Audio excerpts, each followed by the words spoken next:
We all have dreams, goals, and things we want to achieve in life. But sometimes we find ourselves getting in our own way.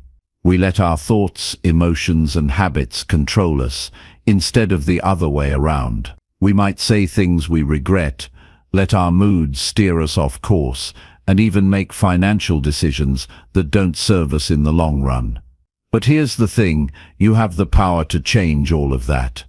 You have the ability to take control of your mouth, mind, mood, and money, and with it, you can change your life. This book isn't about complicated theories or abstract concepts. It's about real, practical advice you can start using today to make your life better.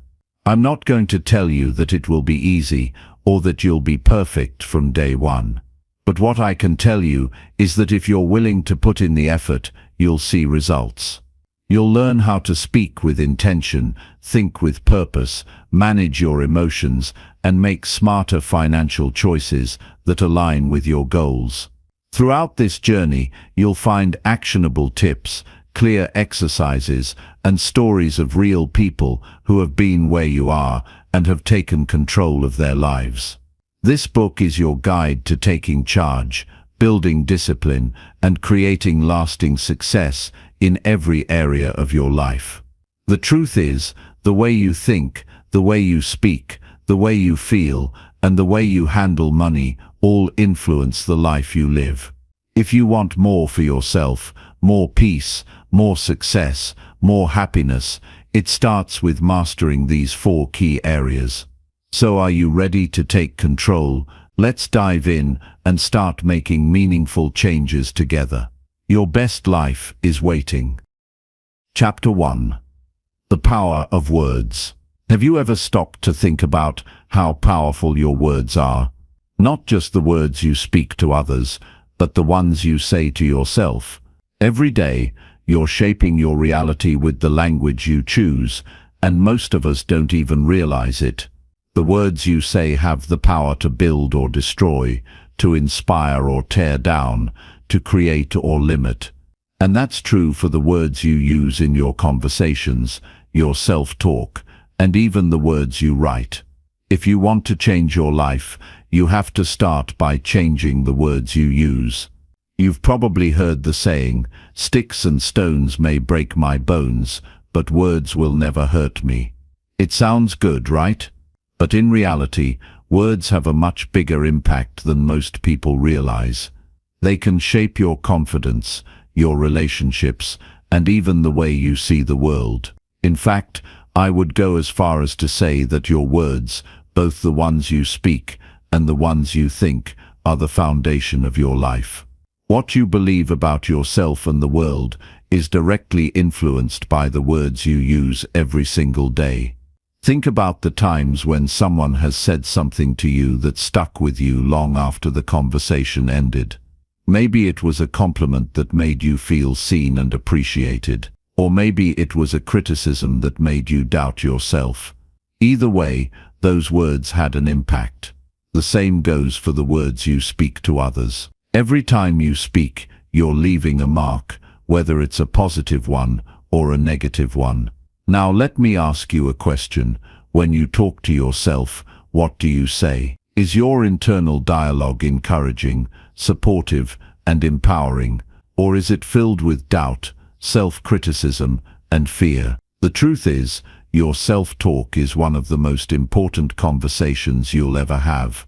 It influences how you show up in the world and how you face challenges. If you constantly tell yourself you're not good enough or you're not capable, you'll start to believe it.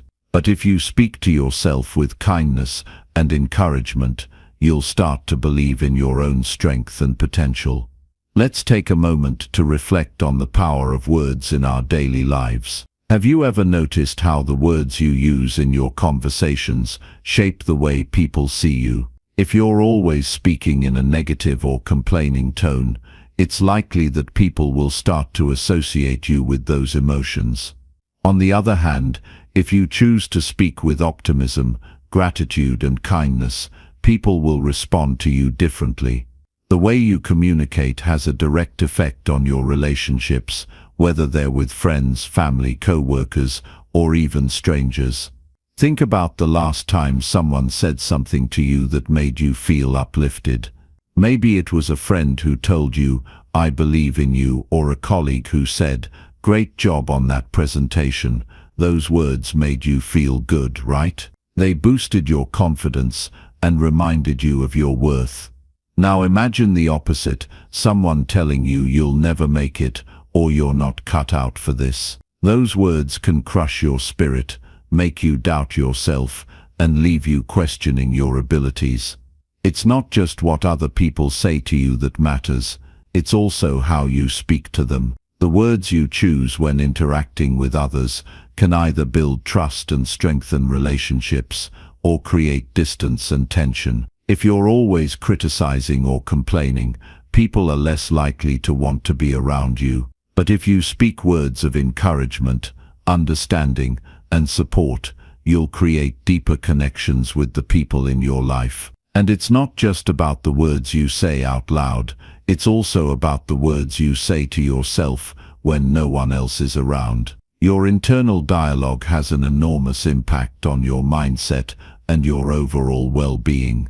Have you ever found yourself thinking, "I'm not good enough," or "I can't do this"? Those thoughts don't just stay in your head, they influence how you act, how you feel, and how you approach challenges. If you constantly tell yourself that you're not capable, or that you'll never succeed, you're setting yourself up for failure before you even begin. But what if you changed that internal dialogue? What if instead of saying, "I can't," you said, "I haven't mastered this yet, but I will"? What if instead of thinking, "I'm not good enough," you thought, "I am worthy of success, and I have what it takes to get there"? The words you use in your self-talk are incredibly powerful, and by changing them, you can completely transform your mindset and your life.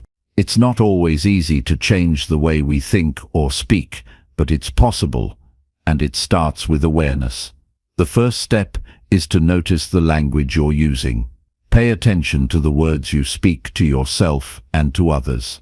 Are they uplifting or discouraging? Are they empowering or limiting? Once you become aware of the language you're using, you can begin to make a conscious effort to replace negative words with positive ones.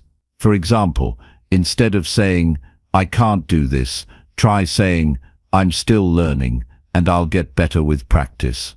Instead of thinking, "I'm not good enough," try thinking, "I am worthy of success, and I am constantly improving."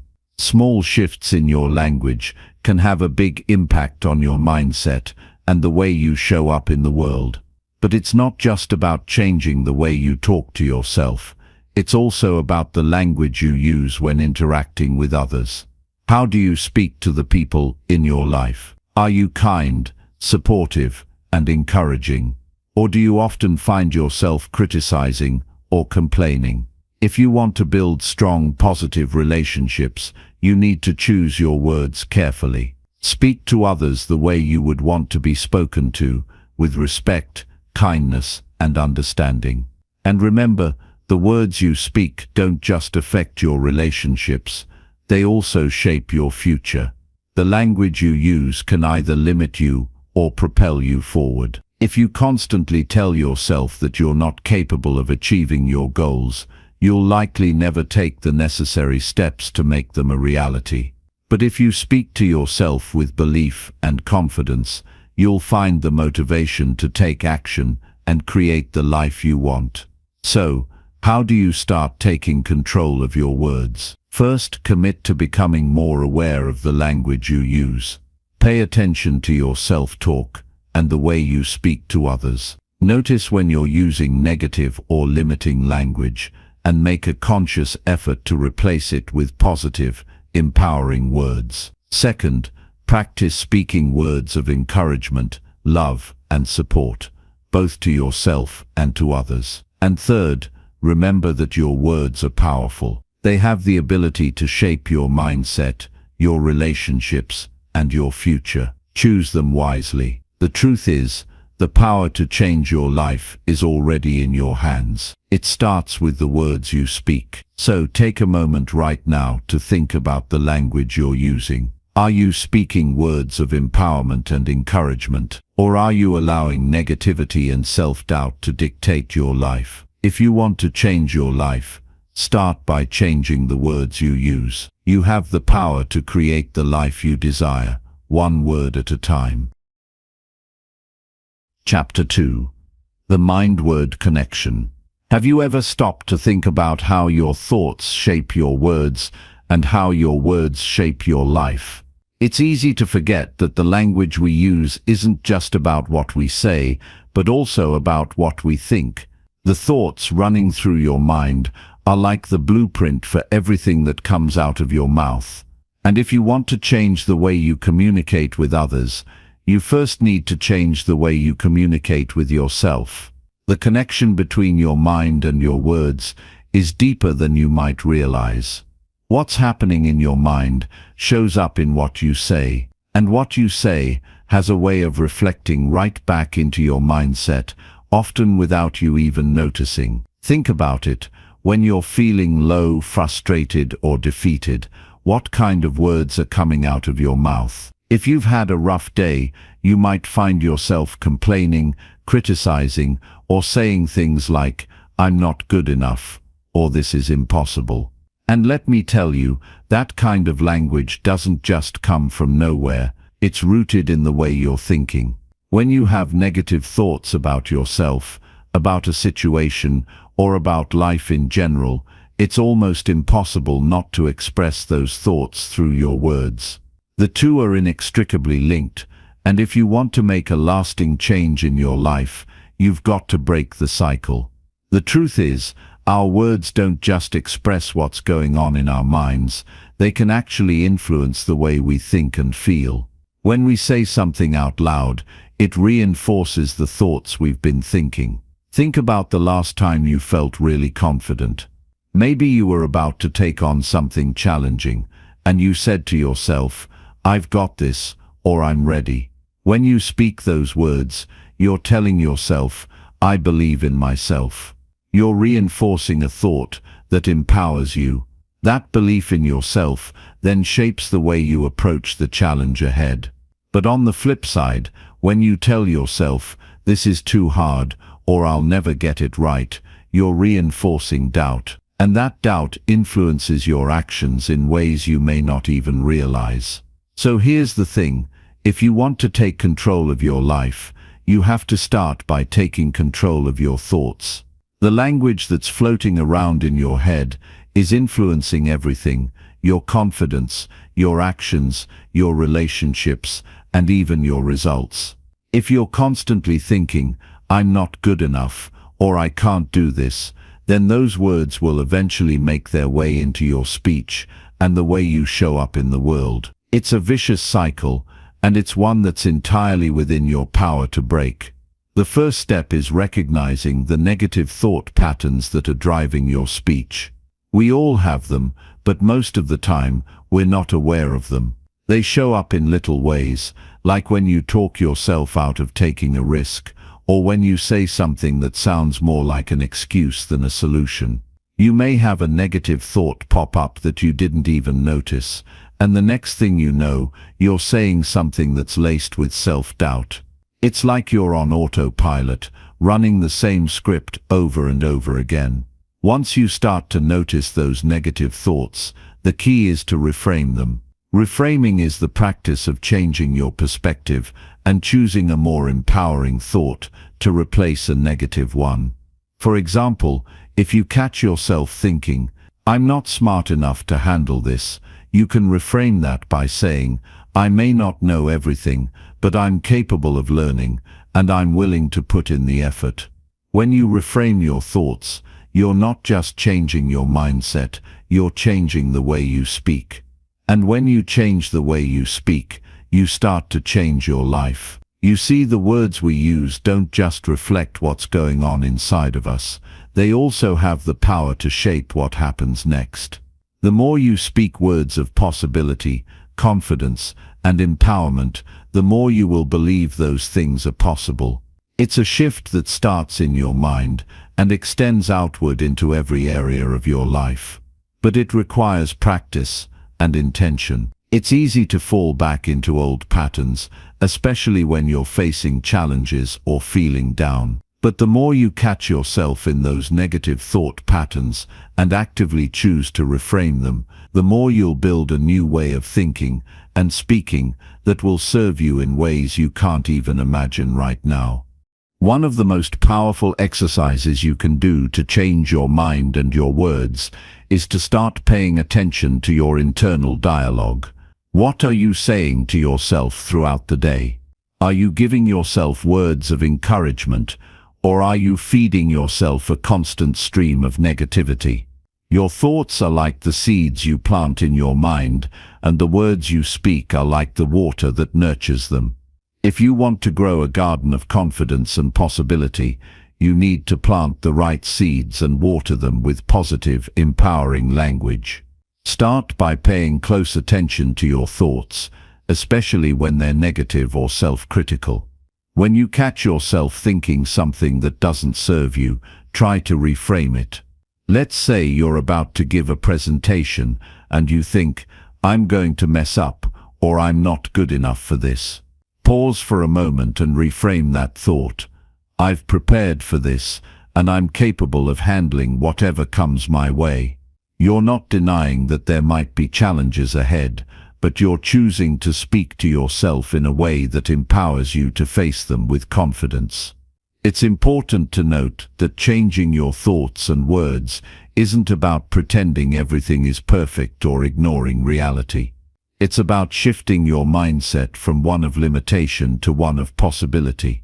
It's about recognizing that, while you can't control everything that happens to you, you can control how you respond to it, starting with the words you choose to speak. Think of it this way: if your mind is like a garden, your thoughts are the seeds, and your words are the water. If you consistently water the garden with negativity, you'll cultivate a patch of weeds. But if you water it with positivity, possibility, and belief, you'll grow a garden that reflects your true potential. Your words can either feed your fears or fuel your confidence. The choice is yours. So how can you start taking control of this mind-word connection? The first step is awareness. Start paying attention to the thoughts you're having and the words you're speaking. Notice when you're falling into negative patterns and then choose to reframe them. Start using language that reflects your strengths, your potential, and your resilience. The more you practice this, the more natural it will become. Over time, you'll begin to notice a shift in the way you think, the way you speak, and the way you show up in the world. Your words are powerful. They shape your reality, and they shape your future. When you change your thoughts, you change your words, and when you change your words, you change your life. The mind-word connection is one of the most powerful tools you have in your journey to success. If you're ready to take control, it starts right here, right now, with the words you speak. Chapter 3. Mood Matters. Have you ever noticed how your mood can completely change the way you communicate with others? It's almost as if your emotions have a language of their own, one that's often louder and more powerful than anything you say out loud. It's like you're speaking in a different tone, even when you're using the same words. One minute you're feeling upbeat and positive, and your words reflect that energy. The next minute, your mood takes a nosedive, and suddenly, everything you say seems more impatient, defensive, or short. It's incredible how much our moods influence the way we interact with the world. But here's the good news: if you learn how to control your mood, you can control the way you communicate and ultimately improve your relationships and your life. The truth is, your mood isn't just something that happens to you, it's something you can influence, shape, and manage. It's not always easy, especially when you're faced with challenges or difficult situations. But by becoming aware of how your mood affects your behavior and learning how to manage it, You'll find that your relationships improve, your conversations flow more smoothly, and you're able to approach life with a greater sense of calm and control. Let's take a step back for a moment and think about the last time your mood impacted the way you communicated. Maybe you were having a bad day at work, and your frustration started spilling over into a conversation with a friend or loved one. Or perhaps you were feeling down, and your words came out more harshly than you intended. We've all been there. Our moods can be like a filter, distorting the way we express ourselves and how we perceive others. When we're in a good mood, everything feels easier. We speak more kindly, we listen more attentively, and we approach conversations with an open mind. But when we're in a bad mood, even the simplest interactions can feel like a battle. It's not just about how we speak to others, though. Our mood affects the way we see the world around us. When we're in a positive mood, we tend to focus on the good things. We notice the little victories, the small moments of joy, and the opportunities for growth. But when we're in a negative mood, everything seems clouded. We may fixate on the problems, the challenges, or the things that aren't going right. Our mood influences our perspective, and our perspective influences our actions. It's a cycle that can either empower us or hold us back. So, how do we break this cycle? How can we take control of our mood before it takes control of us? The first step is recognizing that you have the power to influence how you feel. It's easy to fall into the trap of thinking that our moods are entirely dependent on external factors, our circumstances, the people around us, or even the weather.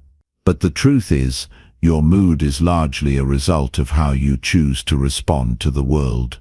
It's about taking responsibility for your emotional state and recognizing that you can shift your mood at any given moment. Of course, I know it's not always that simple. When you're in the middle of a stressful situation or dealing with something difficult, it can be hard to snap out of a negative mood. But that's where mindfulness comes in. By becoming more aware of your emotions and how they're influencing your behavior, you can start to take control of them. Mindfulness is about being present in the moment, without judgment, and allowing yourself to notice how you're feeling without getting swept away by it. It's about observing your emotions rather than being controlled by them. Once you're aware of how you're feeling, the next step is to choose how you want to respond. If you're feeling frustrated, anxious, or angry, it's easy to react impulsively, but that often leads to regret later. Instead, take a deep breath and give yourself a moment to pause. Ask yourself, how do I want to show up in this moment? What kind of energy do I want to bring to this conversation? It may not always be easy, but in those moments of pause, you have the power to shift your mood. One of the most effective ways to shift your mood is by changing your focus. When you're feeling low or upset, it's natural to focus on the negative, on what's not working, what's going wrong, or what you don't have. But when you shift your focus to gratitude, even for the smallest things, it can completely change your perspective. Gratitude is like a reset button for your mood. It forces you to notice the positives, to look for the good, and to appreciate what you do have. In the middle of a stressful situation, take a moment to think about something you're grateful for. It could be something as simple as a kind word from a friend or a hot cup of coffee in the morning. When you focus on gratitude, your mood will naturally start to shift toward positivity. Another powerful way to manage your mood is through physical movement. I know it sounds simple, but it works. When you're feeling down, try going for a walk, stretching, or doing some deep breathing exercises.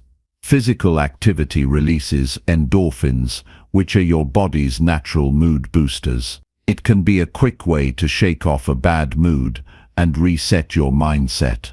Even just a few minutes of movement can make a huge difference in how you feel. And don't forget about the power of self-compassion. We're often our own harshest critics, especially when we're feeling low. But the more you practice being kind to yourself, especially when you're struggling, the more you'll be able to manage your mood with grace. Remember, it's okay to have bad days. It's okay to feel upset or frustrated. The key is to treat yourself with the same kindness and understanding that you would offer to a friend. Self-compassion is about acknowledging your emotions without judgment and giving yourself permission to feel what you feel. From that place of acceptance, it's much easier to move toward a more balanced and positive mood. As you begin to practice these techniques, you'll start to notice a shift in how you communicate. When you take control of your mood, your conversations become more thoughtful, patient, and intentional.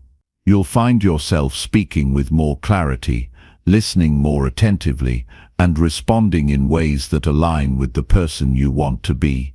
It's incredible how much power you have over your own emotional state. By learning to manage your mood, you're not only improving your communication skills, you're also improving your overall quality of life. The way you feel influences everything. It shapes the words you speak, the actions you take, and the way you show up in the world. So take charge of your mood. Don't let it dictate your life. Instead, choose to approach every situation with intention, mindfulness, and a positive mindset. You'll be amazed at the difference it can make, not just in how you communicate, but in how you experience the world. The more you practice, the more natural it will become, and before you know it, you'll be the one influencing the mood of the room, bringing positive energy into every conversation and interaction. Chapter 4. The Art of Listening. I'm sure you've heard the saying, "We have 2 ears and 1 mouth for a reason." But how often do we really listen? I mean truly listen, not just wait for our turn to talk. In today's fast-paced world, it's easy to get caught up in the habit of talking more than we listen. But what if I told you that the key to improving your relationships, your career, and even your emotional well-being lies in one simple skill: listening? Listening is an art, a skill that not only deepens relationships, but also helps you understand people on a much deeper level. We tend to think that communicating effectively means getting our point across, sharing our thoughts, or convincing others to see things our way. But real communication, true connection, begins with listening. It's about showing someone that you value them enough to give them your full attention, to hear them, and to truly understand what they're saying. When you listen deeply, you not only strengthen your relationship with others, but also gain insights that can change your perspective and help you grow. Let's face it, most of us aren't as great at listening as we'd like to believe. Think about the last conversation you had. Were you fully present, or were you distracted, maybe thinking about your to-do list, or what you were going to say next? If you're like most people, you probably weren't completely focused. The truth is, we've become so accustomed to multitasking and being in a rush that we forget to slow down and listen. When you're not fully present, you miss out on important details, cues and feelings that can make all the difference in understanding someone else's perspective. But here's the thing, becoming a great listener is something that can be learned. It's a skill that requires intention, focus, and practice. And the best part is, you don't have to be perfect at it. The goal isn't to become a flawless listener, but to make a conscious effort to improve every time you engage with someone. The more you practice, the better you'll get at truly listening, and the more you'll gain from those interactions. One of the most powerful things you can do when you're listening is to be completely present. When someone is talking to you, give them your undivided attention. Put down your phone, stop thinking about what's coming next, and really tune in to what they're saying. It's amazing how much of a difference this makes. People can tell when you're not fully engaged, and it can make them feel unimportant or undervalued. But when you listen actively, when you make eye contact and give your full attention, it sends a powerful message: I care about what you're saying, and I want to understand you. This level of attention builds trust, strengthens bonds, and opens up communication in ways that words alone can't. And it's not just about hearing the words. It's about understanding the emotions behind them. People don't always say what they mean on the surface. Sometimes what they're really expressing isn't in their words at all, but in their tone, body language, or the way they pause before speaking. That's why being a good listener means paying attention to more than just the words. It means listening with your whole being, your eyes, your heart, and your mind. When you focus on the emotions behind the words, you gain insight into what someone is truly feeling. You start to connect on a deeper level. And when people feel truly heard, they're more likely to open up and communicate more honestly. Another key to effective listening is patience. In our fast-paced world, we often want to rush through conversations or jump in with our own thoughts and opinions. But the best listeners are patient enough to let others speak freely. Sometimes, people need a little time to express themselves fully.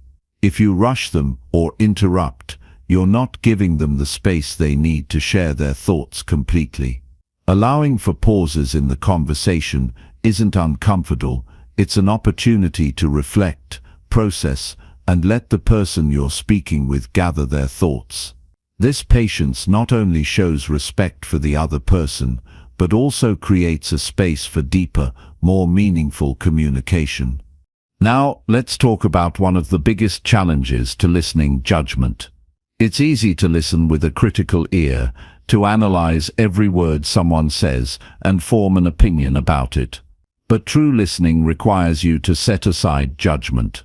When you listen without jumping to conclusions, without forming an opinion about what the other person is saying, you create an open space for understanding. Instead of thinking, "I don't agree with that," or "that doesn't make sense," try to listen with curiosity. Ask yourself, what can I learn from what this person is saying? When you remove judgment from the equation, you're better able to empathize with their perspective and build a stronger connection. You might be thinking, but what if I don't agree with what they're saying? And that's a valid concern. It's natural to feel the urge to respond with your own viewpoint, especially when you strongly disagree. But here's the key: you don't have to agree to listen. Listening isn't about endorsing someone else's opinions. It's about acknowledging their right to have those opinions and understanding where they're coming from. It's about seeing the world through their eyes, even if it's different from your own perspective. This level of understanding creates a space for healthier, more respectful conversations, and it opens the door for mutual growth. Another important aspect of listening is asking questions. When you ask thoughtful questions, you show the other person that you're interested in what they have to say and that you want to understand them better. But there's an art to asking questions. Instead of asking questions just to get more information, ask questions that encourage the other person to open up. For example, instead of asking, "Did you have a good day?" try something more open-ended, like, "What was the highlight of your day?" This type of question invites a deeper conversation and shows that you care about their experience, not just the surface-level details. Listening also involves reflecting back what you hear. This doesn't mean repeating every word they say, but it means showing that you've understood.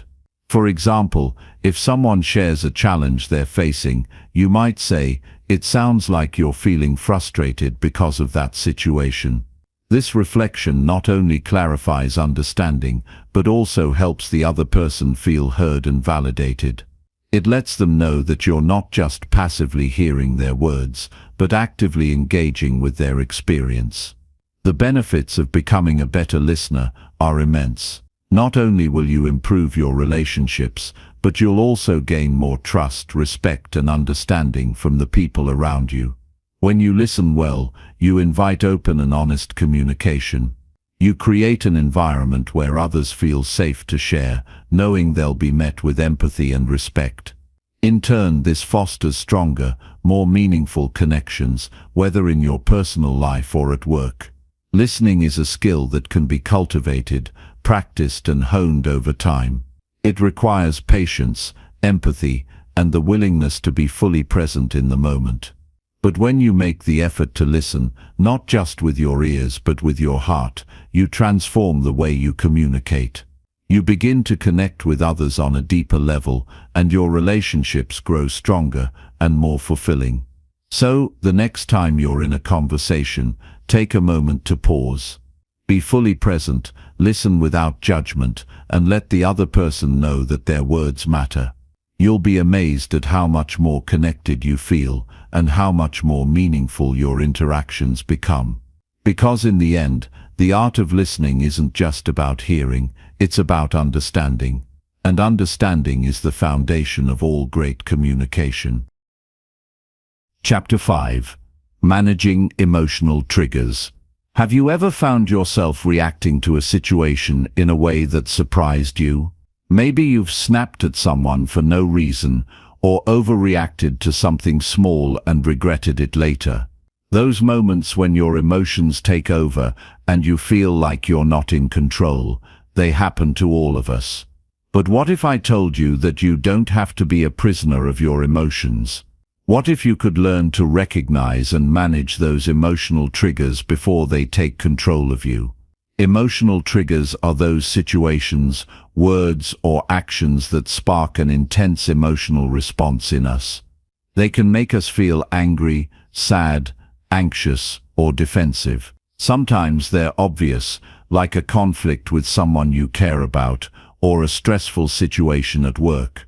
But other times, triggers can sneak up on you, hidden in things that seem minor at first. It could be the way someone looks at you, an offhand comment, or even just an old memory popping up unexpectedly. What matters isn't whether or not you have triggers, they're part of being human, but how you respond to them. Think about the last time you were triggered. Maybe it was during a conversation where someone said something that rubbed you the wrong way, or maybe you found yourself getting frustrated in traffic or in a long line. How did you respond? Did you lash out, shut down, or bottle everything up? That's the thing about emotional triggers. They can push us into automatic reactions, ones that we often wish we could take back. But the truth is, we all have them. The goal isn't to eliminate every emotional reaction, but to get better at managing those moments when they arise. The first step in managing your emotional triggers is awareness. Most of us walk around on autopilot, reacting to things without really thinking about why we're reacting the way we are. But when you start to pay attention, you'll notice that certain things tend to push your buttons more than others. Maybe it's when someone interrupts you in a conversation, or when you feel like you're not being heard. Maybe it's when you're under pressure and feel like everything is piling up. Whatever it is, identifying your triggers is the first step in taking control of them. The next step is to understand why you're being triggered. Sometimes, our reactions are tied to past experiences, things that have happened in our lives that we haven't fully processed or healed from. For example, if you had a difficult relationship with a parent growing up, certain behaviors from others may remind you of that experience and trigger feelings of anger or resentment. Other times, your triggers are connected to your values or insecurities. If you value respect and someone disrespects you, it can feel like a personal attack, even if it wasn't intended that way. Understanding the root cause of your triggers can give you a powerful tool for managing them. Now that you're aware of your triggers and understand where they come from, the next step is to pause before reacting. This is easier said than done, especially when emotions are running high. But that pause is crucial. It's the moment when you take a step back and give yourself space to choose how you want to respond. Instead of letting your emotions dictate your actions, you become the one in control. It's like having a brief moment of clarity in the middle of a storm. In that moment, you have a choice. You can choose to react impulsively, allowing your emotions to drive your behavior, or you can choose to respond with intention. This is where self-awareness and emotional regulation come into play. When you recognize that you're being triggered, you have the ability to step outside the situation and ask yourself, how do I want to handle this? What's the best response? It might take practice, but with time you'll get better at taking that pause and choosing your response instead of being swept away by your emotions. One technique that can help in these moments is deep breathing. When you feel triggered, your body goes into a state of heightened alertness, often referred to as the fight or flight response. This can make it harder to think clearly and respond calmly. But deep breathing helps activate the body's relaxation response, slowing down your heart rate and calming your mind. Taking a few deep breaths in through your nose and out through your mouth can help you regain control and bring yourself back to the present moment. Another powerful tool for managing emotional triggers is mindfulness. Mindfulness is the practice of being fully present and aware of your thoughts, feelings, and sensations in the moment, without judgment. When you practice mindfulness, you learn to observe your emotions without getting caught up in them. Instead of letting your emotions define you or dictate your behavior, you simply acknowledge them and let them pass through you. This doesn't mean suppressing your emotions or pretending they don't exist. It means allowing them to be there without letting them control you. When you can observe your emotions without judgment, you create distance between yourself and the feelings that arise. It's like being an observer of your own experience, watching your thoughts and feelings unfold without reacting impulsively. The more you practice mindfulness, the easier it becomes to manage your triggers. You learn to detach from the emotional storm, and in that space you can respond with greater clarity and intention. Another important aspect of managing emotional triggers is self-compassion. When you're triggered, it's easy to fall into a cycle of self-criticism. You might think, why did I react that way? I should have handled that better. But beating yourself up doesn't help. In fact, it often makes things worse by adding guilt and shame on top of whatever emotion you're already feeling. Instead, practice self-compassion. Remind yourself that it's okay to feel triggered, and that it doesn't make you a bad person.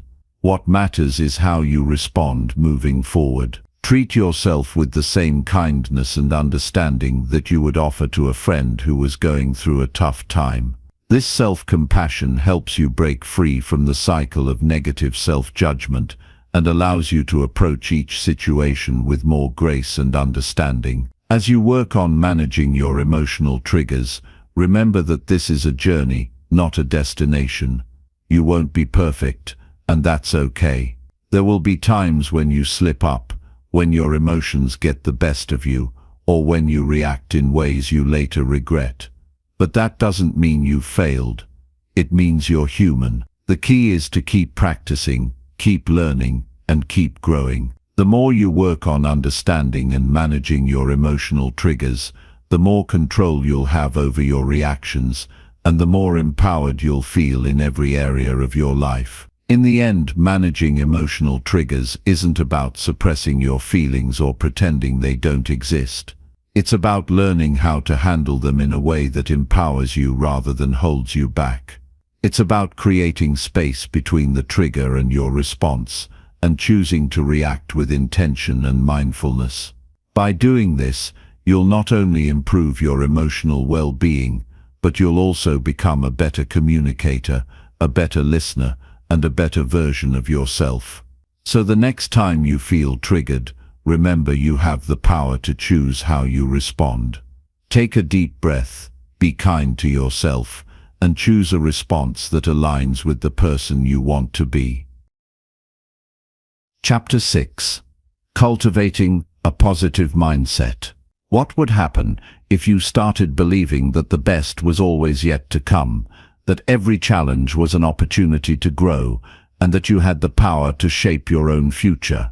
Imagine waking up every day with a mindset that supports your success, that pushes you to be your best, no matter what obstacles you face. It sounds simple, but it's not always easy. We live in a world that can be overwhelming at times. There's always something pulling us in different directions, and it's easy to get caught up in the negativity, the worries, the doubts, the fears. But here's the truth. A positive mindset isn't something you're born with, it's something you cultivate. It's a skill, one that can be developed and strengthened with practice. And the moment you decide to embrace it, your entire world can shift. A positive mindset doesn't mean pretending that life is perfect or ignoring the tough times. It means choosing to focus on what you can control, choosing to see opportunities even when things seem bleak. It means deciding that no matter how difficult the road ahead might be, you'll face it with resilience, optimism, and faith in your ability to overcome it. It's not about sugarcoating reality. It's about looking at the challenges, acknowledging the struggles, and then deciding that you're going to move forward with belief and purpose. A positive mindset isn't just about thinking happy thoughts. It's about thinking empowering thoughts that support who you want to become. Think about it. Your thoughts shape your world. What you think on a regular basis determines how you feel, how you act, and ultimately what you attract into your life. If you think thoughts of fear and doubt, you'll likely see more fear and doubt in your reality. But if you shift your focus toward thoughts of possibility and hope, you'll start to see those things come into your life as well. It's like this: you can't control everything that happens to you, but you can control how you respond to it. And your response, your mindset, determines the course of your life. Now let me tell you, shifting to a positive mindset doesn't happen overnight. It's something you have to work at, just like building muscle in the gym. You have to practice every day, and there will be times when you'll slip back into old ways of thinking. But that's okay. The key is to keep coming back to it, to make it a habit, and to remind yourself that your thoughts are powerful.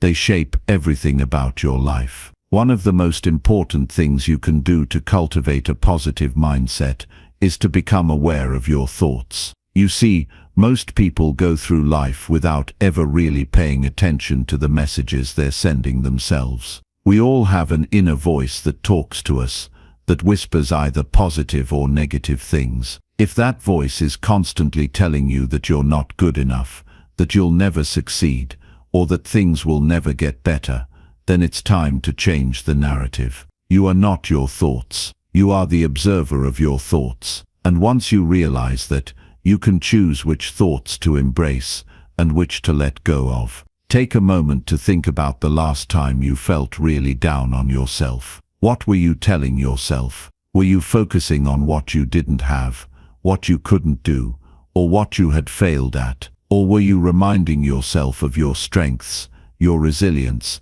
and your ability to overcome challenges? The truth is, we often give too much weight to our negative thoughts and don't give enough credit to our positive qualities. Start paying attention to your thoughts and ask yourself, is this helping me or hurting me? If it's hurting you, it's time to let it go. Your mindset is like a garden, and if you don't tend to it, weeds will grow. But when you start pulling out those negative thoughts, you create space for the positive ones to bloom. It's also important to surround yourself with positivity. Your environment has a huge impact on your mindset. Think about the people you spend the most time with. Are they supportive? Do they lift you up or bring you down? Are they focused on growth, or are they stuck in negativity? If you're surrounded by people who are constantly complaining or putting you down, it can be hard to maintain a positive mindset. That's why it's so important to create an environment that nurtures your growth. Spend time with people who encourage you, who inspire you, who challenge you to be better. Seek out books, podcasts, or content that empowers you and helps you stay focused on your goals. The more you immerse yourself in positivity, the easier it becomes to adopt that mindset yourself. But here's the thing, even if your external environment isn't ideal, you can still choose your inner environment. You can decide that, no matter what's going on around you, you're going to stay focused on your growth. You're going to stay rooted in your belief that better things are on the way. No one can take that away from you unless you let them. One of the most powerful ways to shift your mindset is through gratitude. When you're grateful, you shift your focus from what's wrong in your life to what's right. You start seeing all the good things you already have, instead of constantly looking for what you're missing. Gratitude is like a magnet for more positivity. When you focus on the things you're grateful for, you attract more things to be grateful for. It's a simple practice, but one that can transform your mindset in an instant. Every day, take a moment to reflect on what you're thankful for. It could be big things, like your health, your family, or your job, or small things, like a beautiful sunrise, a kind word from a friend, or a cup of coffee in the morning. The more you practice gratitude, the more you'll start to notice the blessings all around you. Another key to cultivating a positive mindset is self-compassion. So often, we're our own harshest critics. We beat ourselves up over mistakes, we hold ourselves to impossible standards, and we forget to celebrate our progress. But here's the thing, you're doing the best you can. You're learning, you're growing, and you're becoming better every day. It's okay to not have everything figured out. It's okay to stumble and fall, because that's part of the journey. Be kind to yourself. Treat yourself the way you would treat a friend who was going through a tough time. Remind yourself that you're worthy of love and success, and that you're capable of achieving everything you set your mind to. The final piece of the puzzle is action. A positive mindset doesn't just stay in your head, it shows up in the way you act. When you truly believe that good things are possible for you, you'll take the steps necessary to make them happen. A positive mindset will drive you to work hard, to keep going even when things get tough, and to never give up on yourself. It's not about waiting for everything to be perfect before you take action. It's about taking imperfect action, knowing that with each step you're getting closer to your goal. So, if you want to cultivate a positive mindset, start today. Pay attention to your thoughts, surround yourself with positivity, practice gratitude, be kind to yourself, and take action. It won't be easy, but it will be worth it. The more you practice, the more natural it will become, and soon you'll start seeing the world through a different lens. A positive mindset isn't just about feeling good in the moment, it's about creating a life that's aligned with your highest potential. And when you embrace it, you'll begin to see just how much power you really have to shape your own reality. Chapter 7. Mindfulness Techniques for Mental Clarity. What would it feel like to have the power to calm your mind whenever it's racing, to bring yourself back into the present moment when the world feels overwhelming? Imagine being able to step away from the noise of life and find peace, no matter what's going on around you. That's the power of mindfulness, the ability to center yourself, to focus on the here and now, and to gain clarity in moments of chaos. And while it might sound simple, it can be life-changing. Mindfulness isn't some abstract, mystical practice reserved for yogis or spiritual gurus. It's something that everyone can do, right now, no matter where they are or what they're dealing with. It's the practice of being present, of paying attention on purpose without judgment. It's about noticing the world around you without letting your thoughts take you on a wild ride. We live in a world that's constantly moving. We're always busy, always thinking, always planning. We're either stuck in the past, replaying what went wrong, or worrying about the future, wondering what could go wrong. But in both cases, we miss the beauty of the present moment, the only time that we truly have. When you start practicing mindfulness, something incredible begins to happen. You begin to notice the little things, the way the sunlight filters through the trees, the warmth of your coffee mug in your hands, the sound of your breath filling your lungs. All of a sudden, life doesn't feel so chaotic. Instead, it becomes clearer. You realize that, even in the midst of stress or uncertainty, you have control over how you respond. You don't have to react automatically. You can pause, take a breath, and make a conscious decision about how you want to show up in the moment. One of the most powerful things about mindfulness is its ability to reduce mental clutter. You know the feeling, when your mind is swirling with a million thoughts, and it's impossible to focus on anything. It's exhausting. When you're constantly thinking about everything at once, it's hard to make clear decisions or take effective action. But mindfulness helps to clear that mental fog. It allows you to separate yourself from your thoughts, to observe them without getting swept away by them. It's like stepping back from a busy street and finding a peaceful park bench where you can just breathe and regroup. You're able to see things more clearly, and in that clarity, you'll find the mental space to make the best choices for your life. Now, I know what you might be thinking. I can't just stop my thoughts. Of course not. Mindfulness isn't about getting rid of your thoughts. It's about learning to relate to them differently. It's about noticing the thoughts that come and go without getting attached to them. You don't have to believe everything your mind tells you. Just because a thought pops into your head doesn't mean it's true, and it doesn't mean you have to act on it. In fact, the more you practice mindfulness, the more you'll begin to realize how often your thoughts are just random, passing clouds. You don't need to follow them. You can let them drift by. The beauty of mindfulness is that it's simple. You don't need a special place or fancy equipment. You can practice mindfulness anywhere, while you're sitting at your desk, walking down the street, or even standing in line at the grocery store. The first step is to just bring your attention to the present moment. You can do this by focusing on your breath, noticing the sensations in your body, or simply observing the world around you. The key is to be fully present, without judgment or distraction. It's about accepting whatever is happening right now, without wishing it were different. One of the best ways to start practicing mindfulness is with a simple breathing exercise.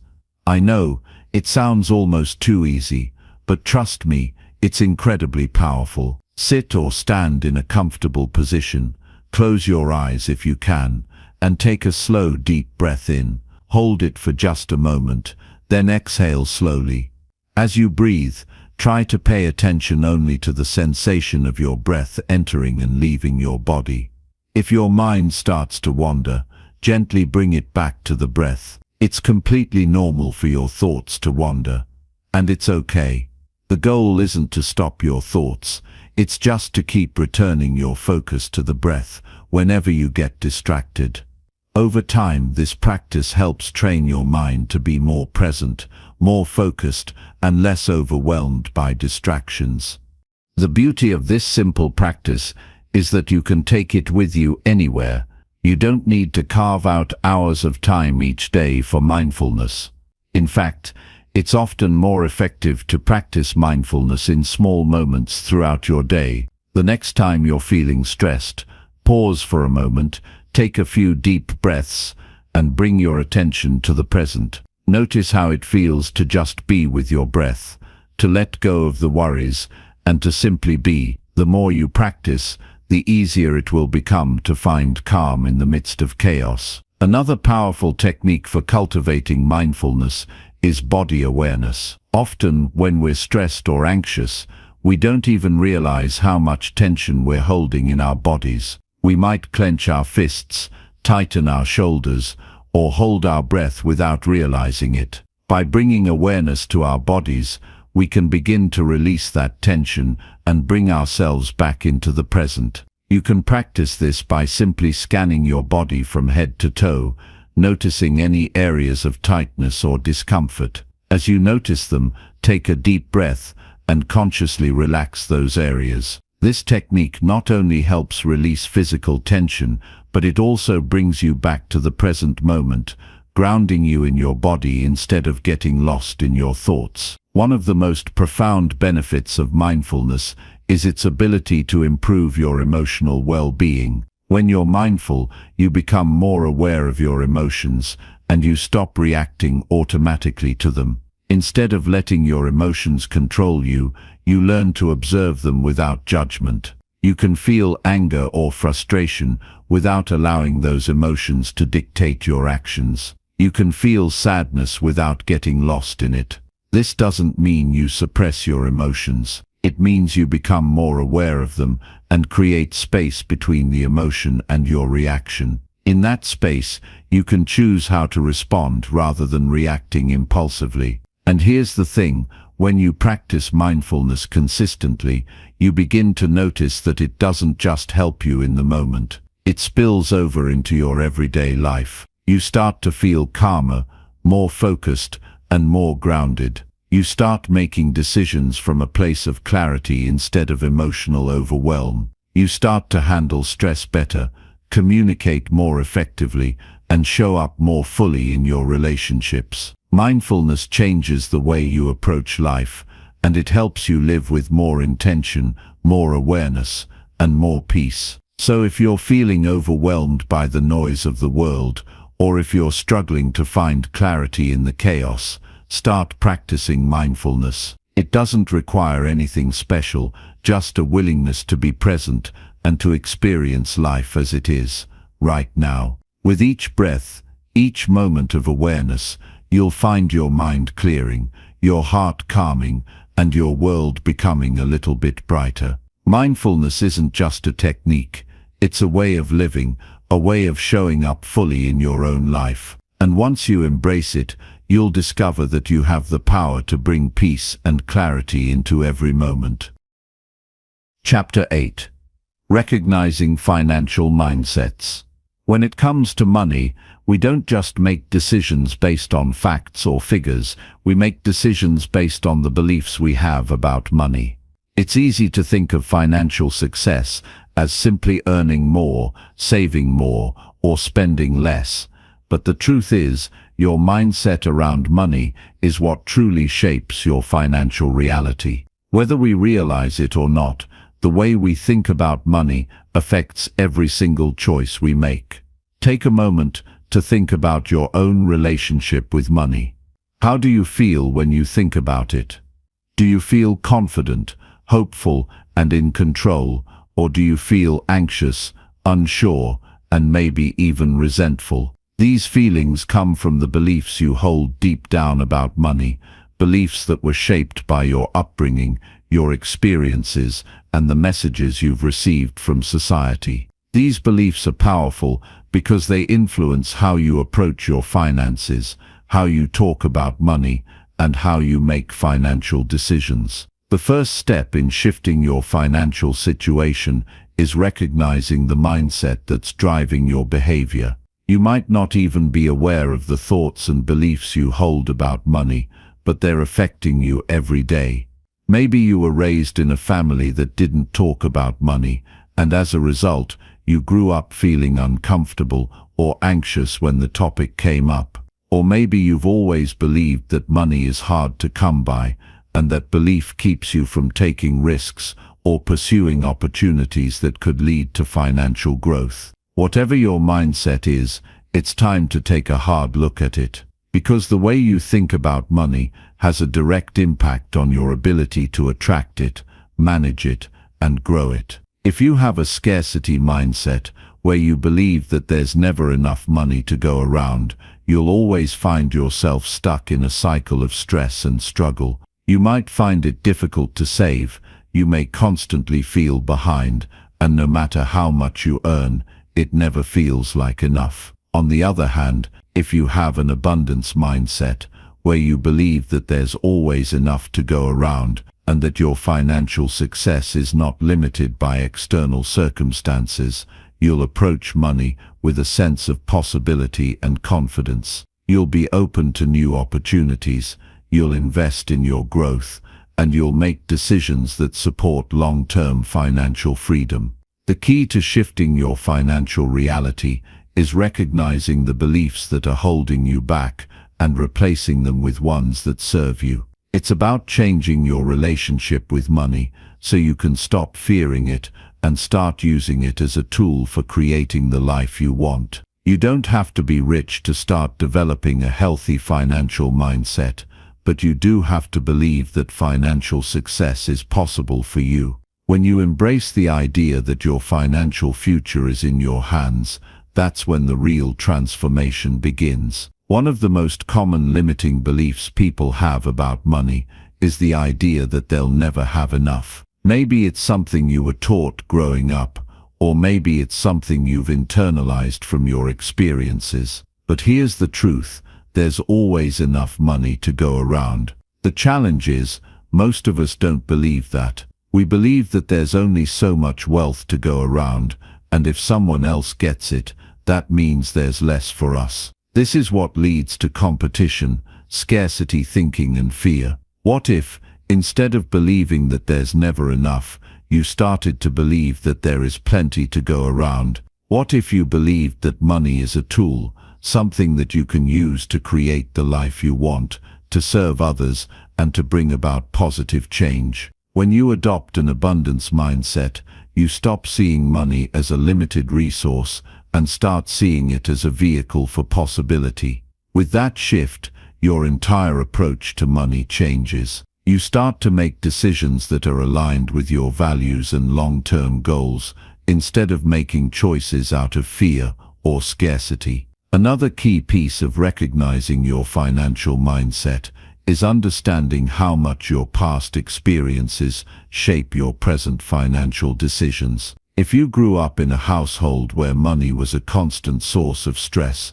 where you never had enough, or where you saw family members struggle with debt, that experience can have a lasting effect on how you think about and manage money. You might have unconsciously adopted the belief that money is hard to get, or that it's something to be feared. But here's the thing, just because money was a source of stress in the past, doesn't mean it has to be that way forever. When you start to recognize the beliefs that you've carried with you, whether they're about scarcity, fear, or inadequacy, you have the power to challenge them.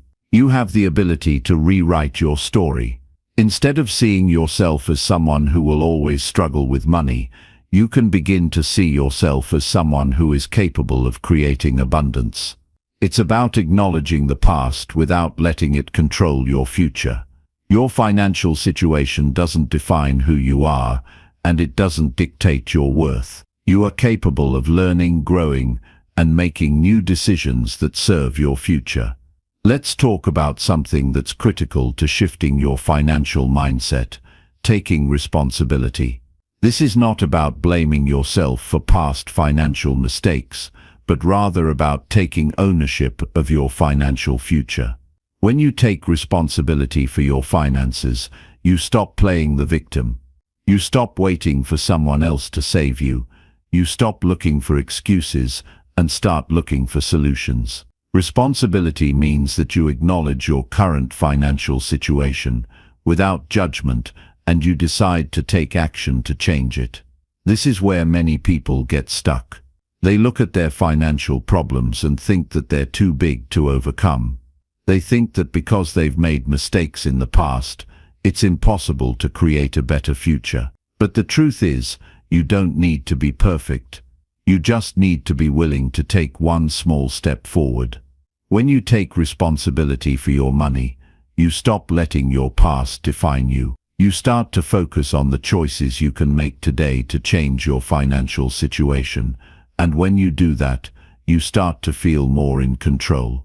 Another important element of shifting your financial mindset is developing a mindset of gratitude.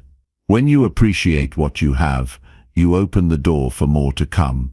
Instead of focusing on what you don't have or what's lacking, you begin to focus on what you can create, what you've already accomplished, and how far you've come. Gratitude shifts your energy from lack to abundance. It puts you in a mindset of attraction rather than repulsion. When you're grateful for the money you have, you're more likely to make decisions that increase your wealth. So how can you start changing your financial mindset today? It begins with becoming aware of the thoughts and beliefs that you've been carrying with you. Take a moment to reflect on your relationship with money. How do you think about it? What messages have you internalized? Are there any beliefs that are holding you back? And most importantly, are you willing to let those beliefs go? The good news is, changing your financial mindset is possible. It doesn't happen overnight, but with consistency and a commitment to growth, you can shift the way you think about money. When you do, you'll start to see new possibilities open up for you. You'll start to feel more confident, more empowered, and more in control of your financial future. Your money mindset is the foundation for everything else, so if you want to change your financial reality, start by changing the way you think. Chapter 9. The Psychology of Spending. Most of us don't realize how deeply our emotions influence how we spend. We think that every purchase we make is based on logic or necessity, but the reality is much different. If you're truly honest with yourself, you'll see that emotions are often the driving force behind many of your financial decisions, even if you don't consciously acknowledge them. Emotional spending is a powerful force that can derail your financial goals if you don't learn to recognize it and control it. Think about the times you've bought something you didn't really need, maybe something that seemed like an instant solution to a feeling you were experiencing. It could have been a new pair of shoes to cheer yourself up after a stressful day, or a pricey gadget to distract yourself from a tough week at work. In that moment, the purchase felt right, but after the high wore off, you were left with a sense of regret, guilt, or even just a lingering emptiness that no material possession can fill. I've been there, and I know many of you have too. Emotional spending is something that we've all done at one point or another, but it's important to understand that this type of spending can be harmful, both to our wallets and to our long-term happiness. When we buy things based on how we're feeling in the moment, we're often making choices that don't align with our true values or our financial goals. And over time, this can create a cycle of financial instability, stress, and disappointment. But here's the good news. Emotional spending doesn't have to control your life. You can take charge of your finances by understanding the triggers behind your spending and learning how to break free from this cycle. The first step in doing so is recognizing the emotional triggers that lead you to spend in the first place. Emotional spending often happens when we're feeling a certain way, and we use shopping as a way to escape, soothe, or distract ourselves. For example, when we're stressed or overwhelmed, we might find ourselves heading to the mall or online shopping to take our minds off things. Or maybe we're feeling lonely or disconnected, and we buy something to give ourselves a temporary sense of connection or validation. Whatever the emotional trigger is, the pattern is the same. We spend money to change how we feel in that moment, and the satisfaction is short-lived. The first step in breaking this cycle is becoming more aware of these emotional triggers. Ask yourself, what am I really feeling right now? Why am I buying this? Is this purchase going to improve my life in the long run? Or is it just a temporary fix for a deeper emotional need? Taking a moment to pause before making a purchase can help you reflect on your emotional state and whether the item you're about to buy is truly what you need in that moment, or if it's just a reaction to your feelings. Another key to overcoming emotional spending is recognizing the difference between wants and needs. We often confuse the two, especially when we're feeling emotional. A need is something that is essential for our well-being, like food, shelter, and basic clothing. A want, on the other hand, is something we desire but can live without, like a new phone, a trendy handbag, or a luxurious vacation. When you're caught up in an emotional moment, it can be easy to convince yourself that you need that new item, even if you don't actually need it. That's where the problem lies. In those moments, it's important to ask yourself, do I truly need this, or am I trying to fill an emotional void with something material? It's also important to recognize that emotional spending doesn't always come from negative emotions. It can also be triggered by feelings of excitement, happiness, or even celebration. While it's great to treat yourself for reaching a goal or celebrating a success, it's crucial to be mindful of the purchases you make in those moments. Celebrating with a shopping spree can feel like a reward, but if you're not careful, it can quickly turn into overspending that leaves you financially stretched and stressed. So instead of spending money every time you feel happy or excited, try finding other ways to celebrate, like enjoying a nice meal with friends or taking some time for self-care. This way, you can still honor the emotion without the financial consequences. Another effective strategy for managing emotional spending is to create a budget and stick to it. A budget isn't just a tool for tracking your income and expenses. It's a way to create financial boundaries that help you make better decisions. When you have a budget in place, it's easier to see where your money is going and to recognize areas where you might be overspending due to emotional triggers. A budget gives you the power to make intentional choices about how you use your money, and it can help you feel more in control of your finances, rather than feeling at the mercy of your emotions. Setting aside a specific amount of money each month for fun or discretionary spending is another great way to manage emotional purchases. By designating a certain amount of money for fun expenses, you can allow yourself to enjoy the occasional splurge without feeling guilty or irresponsible. The key is to make sure that these fun purchases are intentional and planned for, rather than impulsive and driven by emotion. One of the most effective ways to curb emotional spending is to pause and take a deep breath. Give yourself permission to step away from the situation and give yourself time to reflect. If you're in the store or browsing online and you feel the urge to make an impulsive purchase, try walking away for a few minutes or even a few hours. Take some time to let the initial emotional reaction subside before you make a final decision. This gives you the space to think more clearly about whether the purchase is truly necessary or if you're just reacting to your emotions. Another strategy is to find healthier ways to cope with emotions that don't involve spending money. Emotional spending is often a way of coping with stress, anxiety, loneliness, or even boredom. If you can find alternative ways to deal with these emotions, you'll be less likely to turn to shopping as a quick fix.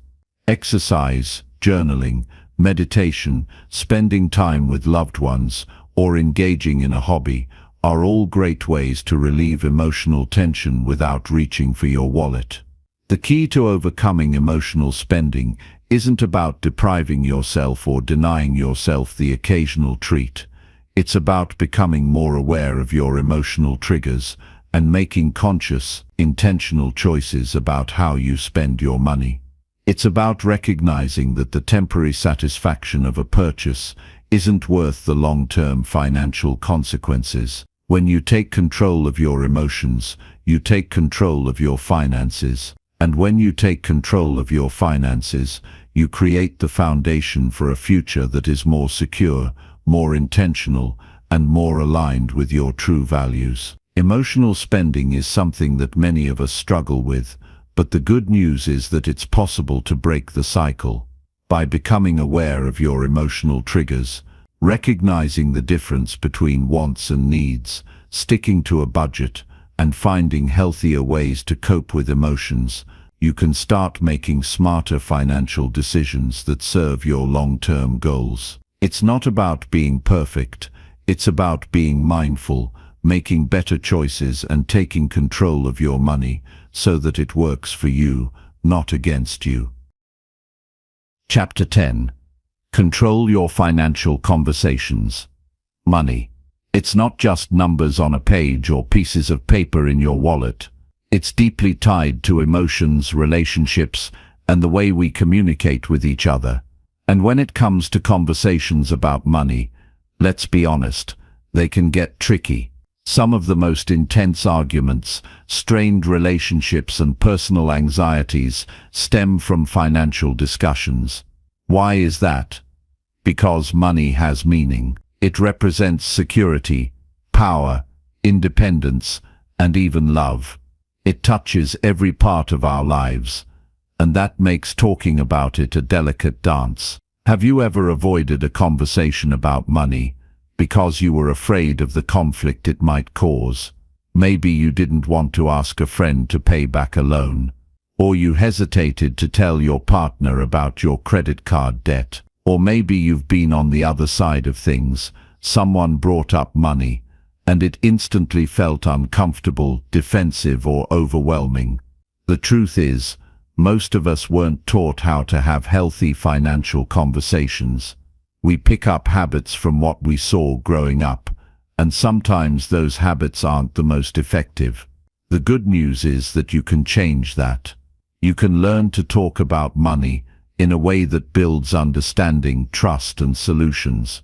It starts with a mindset shift. Instead of thinking of money as a source of tension or judgment, start seeing it as a tool for creating the life you want, and a topic that deserves openness and respect. When you approach financial conversations from this perspective, you'll notice a shift in how they feel.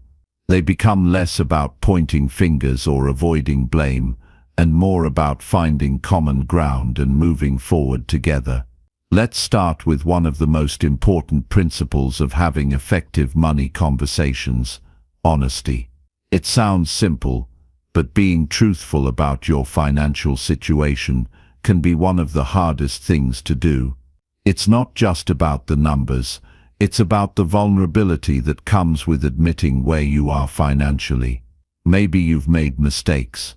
Who hasn't? Maybe you're not where you thought you'd be by now. That's okay. What's not okay is hiding the truth, because that only leads to bigger problems down the road. Whether you're talking to a partner, a family member, or even a financial advisor, being upfront about your financial reality is the foundation for trust and progress. Honesty goes hand in hand with empathy. When you're discussing money with someone else, it's important to remember that they have their own experiences, fears, and goals tied to finances. Maybe they grew up in a household where money was scarce, and now they feel anxious about spending. Or maybe they've been burned in the past by financial dishonesty, and they're wary of opening up. Whatever the case, listening with empathy means setting aside judgment and truly trying to understand their perspective.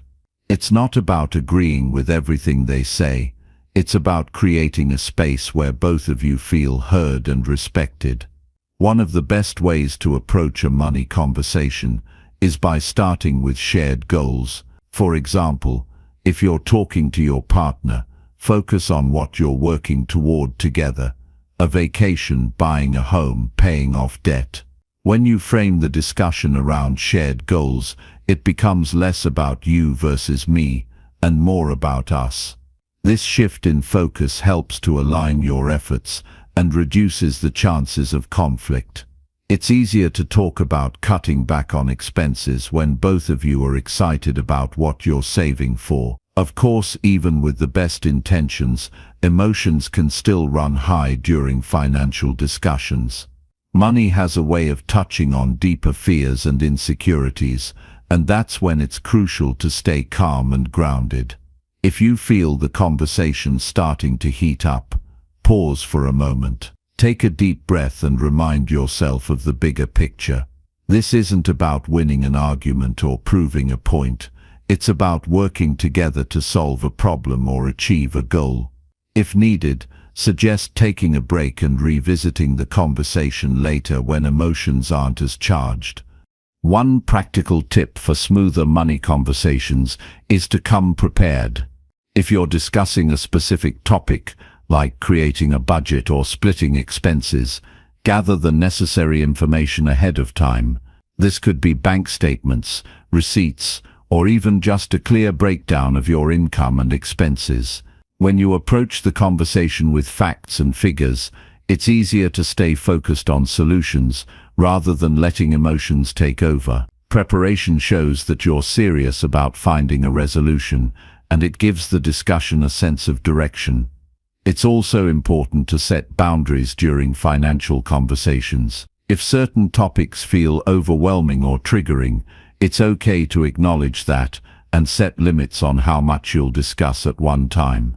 For example, if you're tackling a big financial issue like debt, break it down into smaller discussions rather than trying to solve everything in one sitting.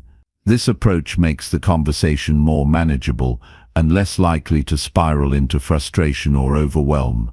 Another key element of effective financial communication is compromise. There will be times when you and the other person don't see eye to eye, and that's normal. The goal isn't to always agree. It's to find a middle ground that works for both of you.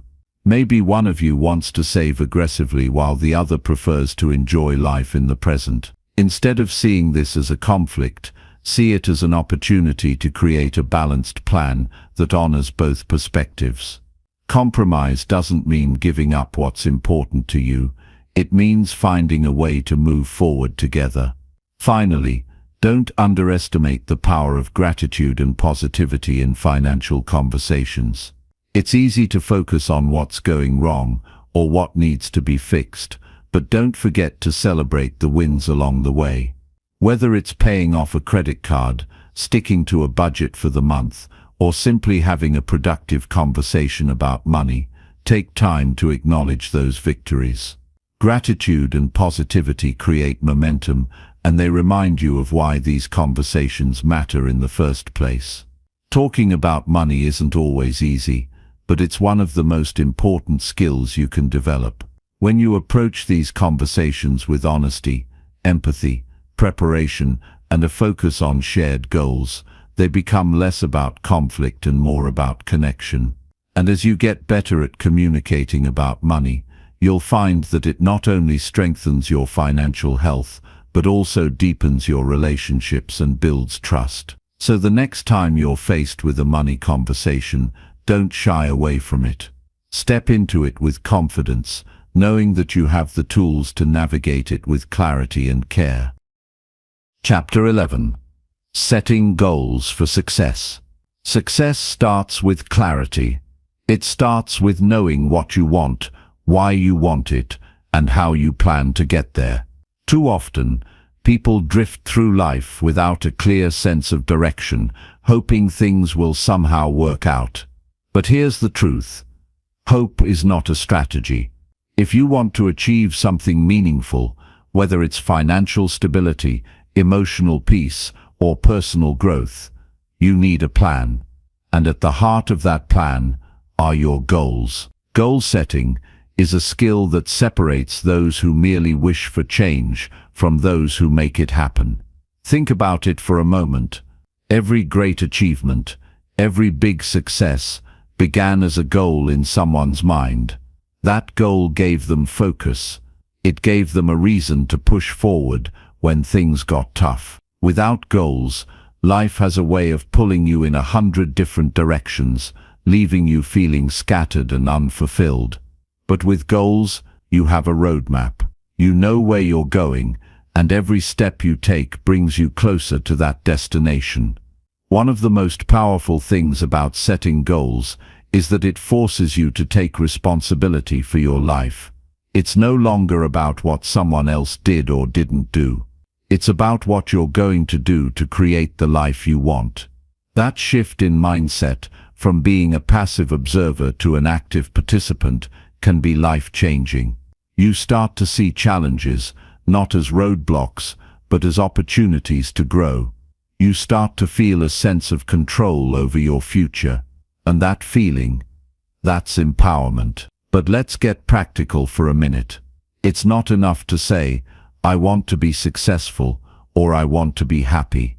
Those are great ideas, but they're too vague to be actionable. What does success look like to you?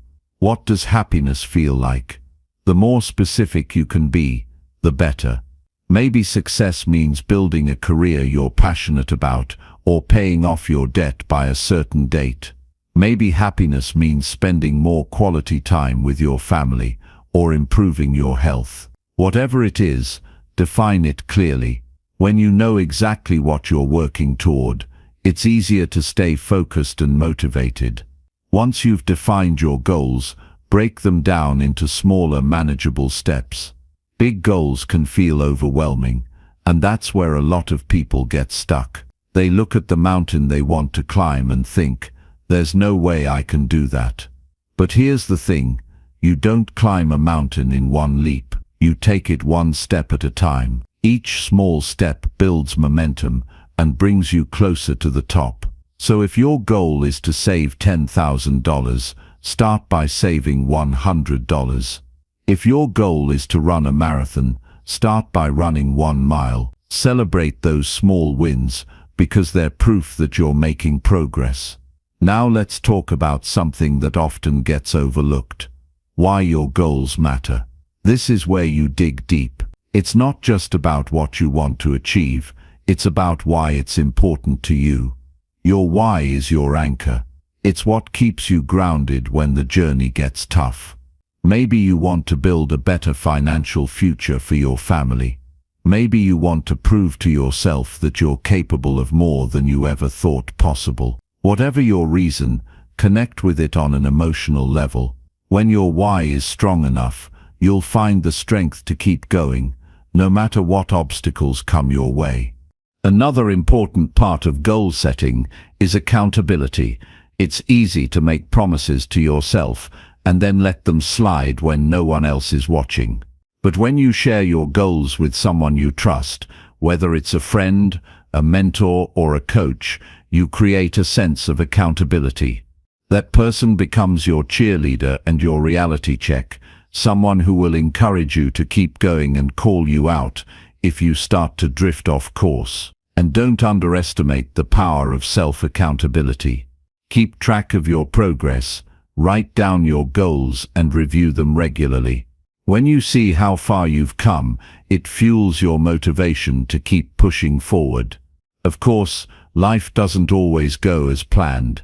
There will be setbacks, detours, and moments of doubt. That's just part of the journey. But setbacks don't mean failure. They mean you're trying. They mean you're out there, taking risks and learning as you go. When things don't go as expected, take a step back and reassess. What can you learn from the experience? What adjustments do you need to make? Remember, the path to success isn't a straight line. It's a series of twists, turns, and course corrections. The key is to keep moving forward. One of the most rewarding parts of setting and achieving goals is the person you become in the process.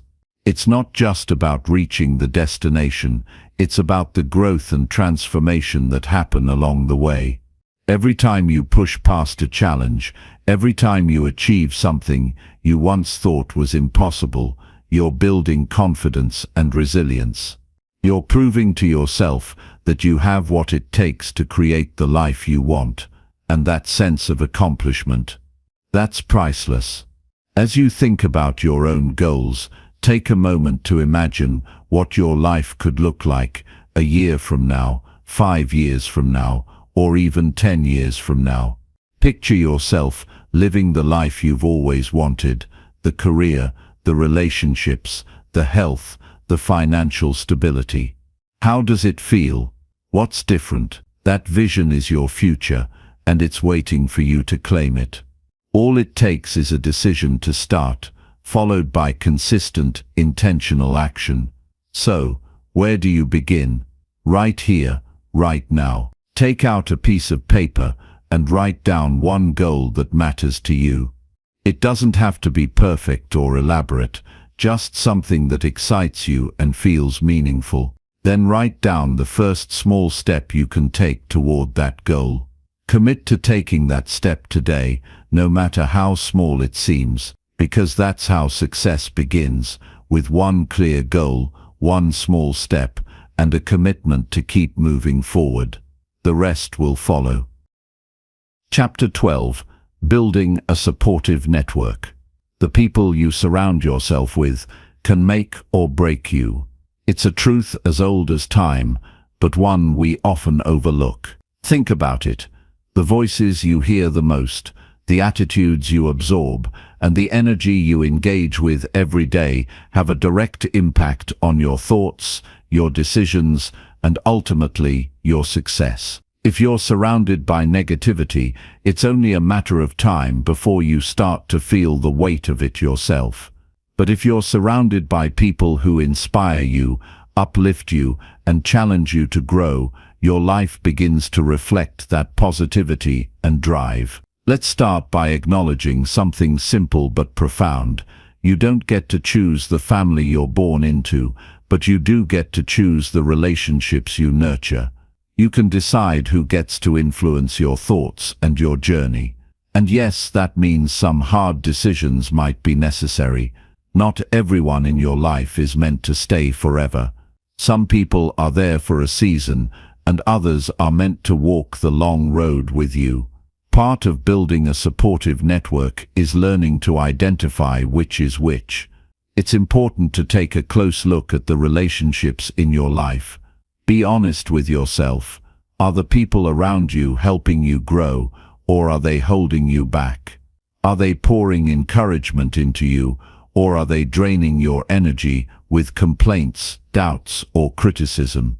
It's not about judging anyone. It's about protecting your own mental and emotional well-being.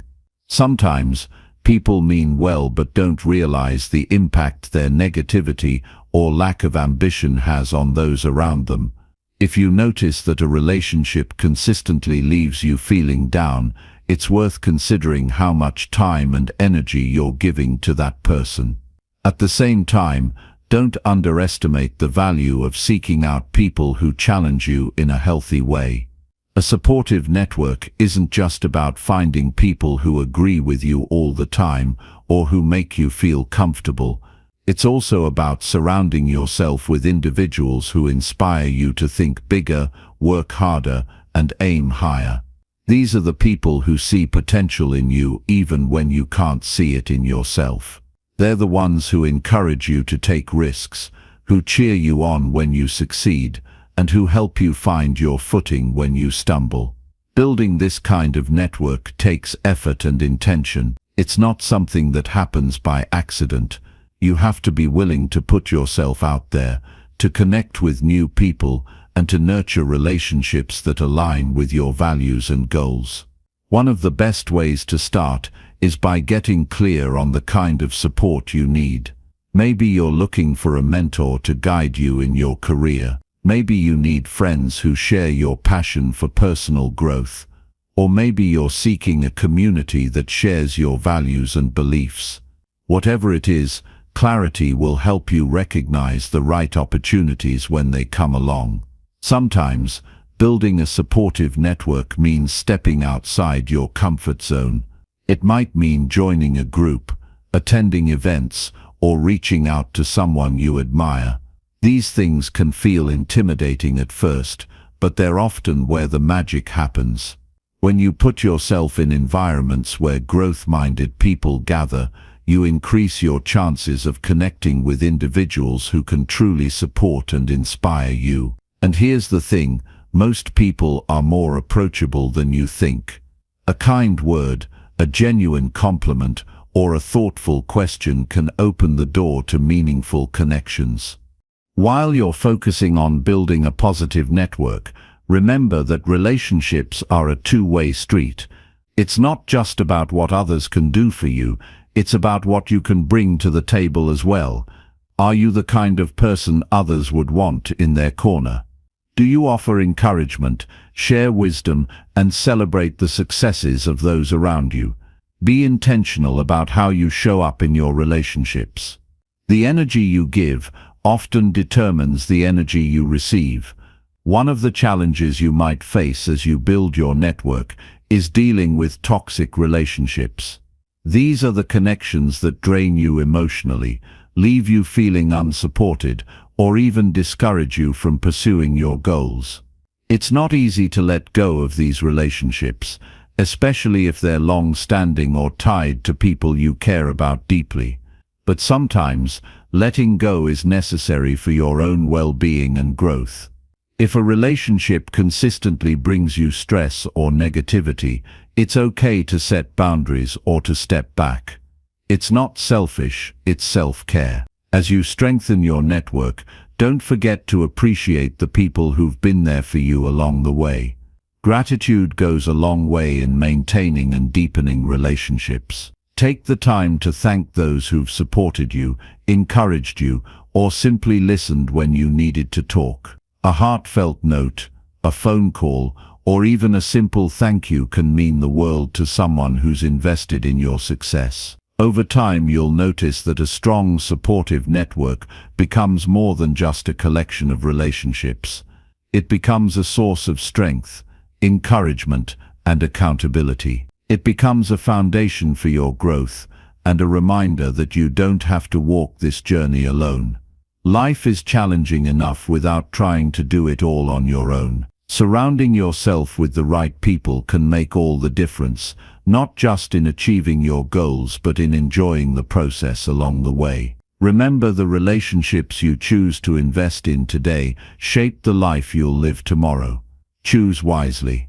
Seek out those who inspire you to be your best self and who remind you of what's possible when you dare to dream big. And most importantly, be that person for someone else. Because when you lift others up, you rise with them. Chapter 13. Emotional Resilience. There's a moment in everyone's life when they're tested. You've been there, you know what I mean. A situation comes out of nowhere and knocks the wind out of you. Maybe it's a financial setback, a breakup, a betrayal, or a loss you weren't prepared for. It feels like the ground beneath you is gone, and for a moment you wonder if you can ever get back on your feet. That's when emotional resilience steps in. It's what keeps you standing when life tries to push you down. It's not about avoiding difficulties, but about learning how to face them with strength, grace, and determination. Let's be clear, resilience isn't something you're born with. It's something you build, like a muscle. And just like building physical strength, it takes effort, consistency, and sometimes a little discomfort. The good news is that anyone can do it. You don't have to be extraordinary to bounce back from life's challenges. You just have to be willing to grow through them.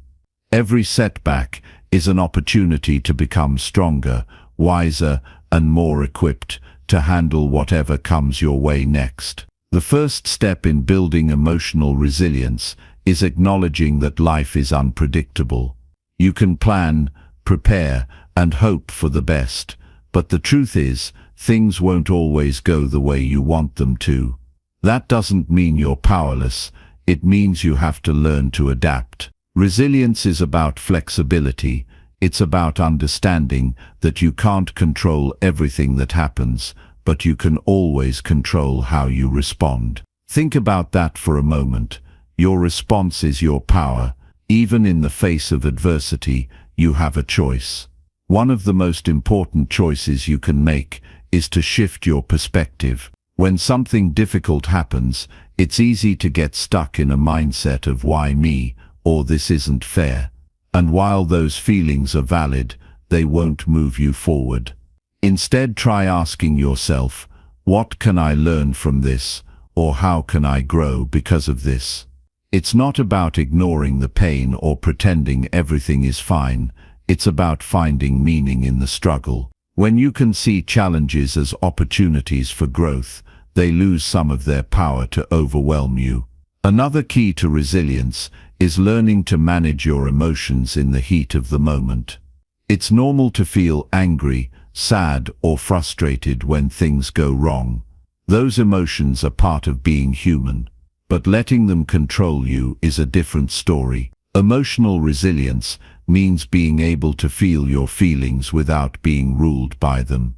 It's about creating space between what happens and how you react. That space gives you time to think, to breathe, and to choose a response that aligns with who you want to be. One of the best tools for managing your emotions is mindfulness. When you're mindful, you're fully present in the moment, without judgment.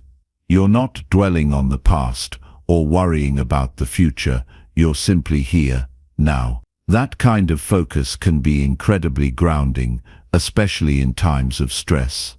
Practicing mindfulness doesn't have to be complicated. It can be as simple as taking a few deep breaths when you feel overwhelmed, or pausing to notice the sensations in your body. The more you practice, the easier it becomes to stay calm and centered, no matter what's happening around you. Resilience also relies on connection. No one gets through life alone, and you shouldn't have to face challenges by yourself. Lean on the people who care about you.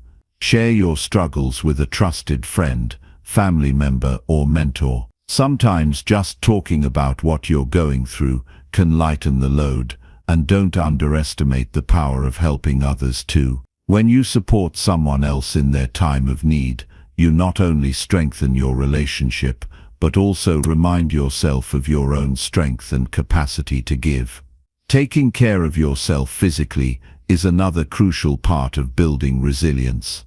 When you're tired, hungry, or neglecting your body, it's harder to handle stress and setbacks. Make sure you're eating well, staying active, and getting enough rest. These might seem like small things, but they add up. A strong body supports a strong mind, and taking care of your physical health can give you the energy and clarity you need to face life's challenges head-on. As you navigate the ups and downs of life, remember to celebrate your progress.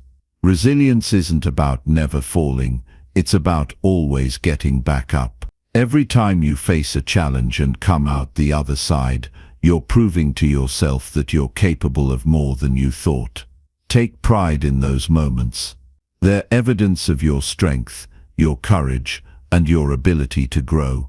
Life will continue to test you. That's a given. But with each test, you have an opportunity to become stronger. You have the chance to show yourself what you're made of. Resilience isn't just about surviving. It's about thriving. It's about using every experience, good or bad, as a stepping stone toward the person you want to become. So when life throws you a curveball, don't shy away, face it. Learn from it. Let it shape you into someone even more incredible than you were before. You've got what it takes. It's already inside you. Resilience isn't about never feeling pain or doubt. It's about believing in your ability to overcome. And the more you practice, the more natural it becomes. So take a deep breath. Stand tall and remind yourself that no matter what comes your way, you've got the strength to handle it. And every step forward, no matter how small, is a step toward the life you're meant to live. Chapter 14. The Balance of Work and Life. Life is a balancing act, isn't it? You wake up in the morning, and the demands start piling on almost immediately. Emails to check, tasks to complete, people to respond to, bills to pay. It can feel like a juggling act where someone keeps tossing you another ball just as you're starting to find your rhythm. Work pulls you in one direction, while family, friends, and your personal well-being tug at you from the other. If you're not careful, you might find yourself constantly off balance, teetering on the edge of burnout, wondering where all your time and energy went. Let me tell you something that's both sobering and empowering. Your life will always reflect your priorities. If work is your top focus, your career may flourish, but your relationships and health could suffer. If all your energy goes into helping others, you might end up neglecting your own needs. Balance isn't about splitting your time evenly across all areas of your life. It's about intentionally deciding what matters most to you and aligning your actions with those values. It's about creating harmony between the different parts of your life, so you can thrive instead of just survive. One of the biggest challenges with balance is that it's not static. Life changes, responsibilities shift, and what worked for you last year or even last week might not work now. That's why balance isn't something you achieve once and forget about. It's a constant practice of recalibration. It's about checking in with yourself regularly and asking, am I spending my time and energy in ways that align with what I value most? Now, let's talk about work. For many of us, work takes up a significant portion of our lives. It provides financial stability, a sense of purpose, and opportunities for growth. But if you're not careful, it can also become all-consuming. Have you ever caught yourself answering emails late at night or thinking about work problems while spending time with loved ones? It's easy to let work bleed into every corner of your life, especially if you're passionate about what you do or feel pressure to perform. But here's the truth. No amount of professional success can replace the things that truly make life meaningful, like health, relationships, and personal fulfillment. One way to create more balance is by setting boundaries. Boundaries are like invisible fences that protect your time, energy, and mental health. They're not about shutting people out.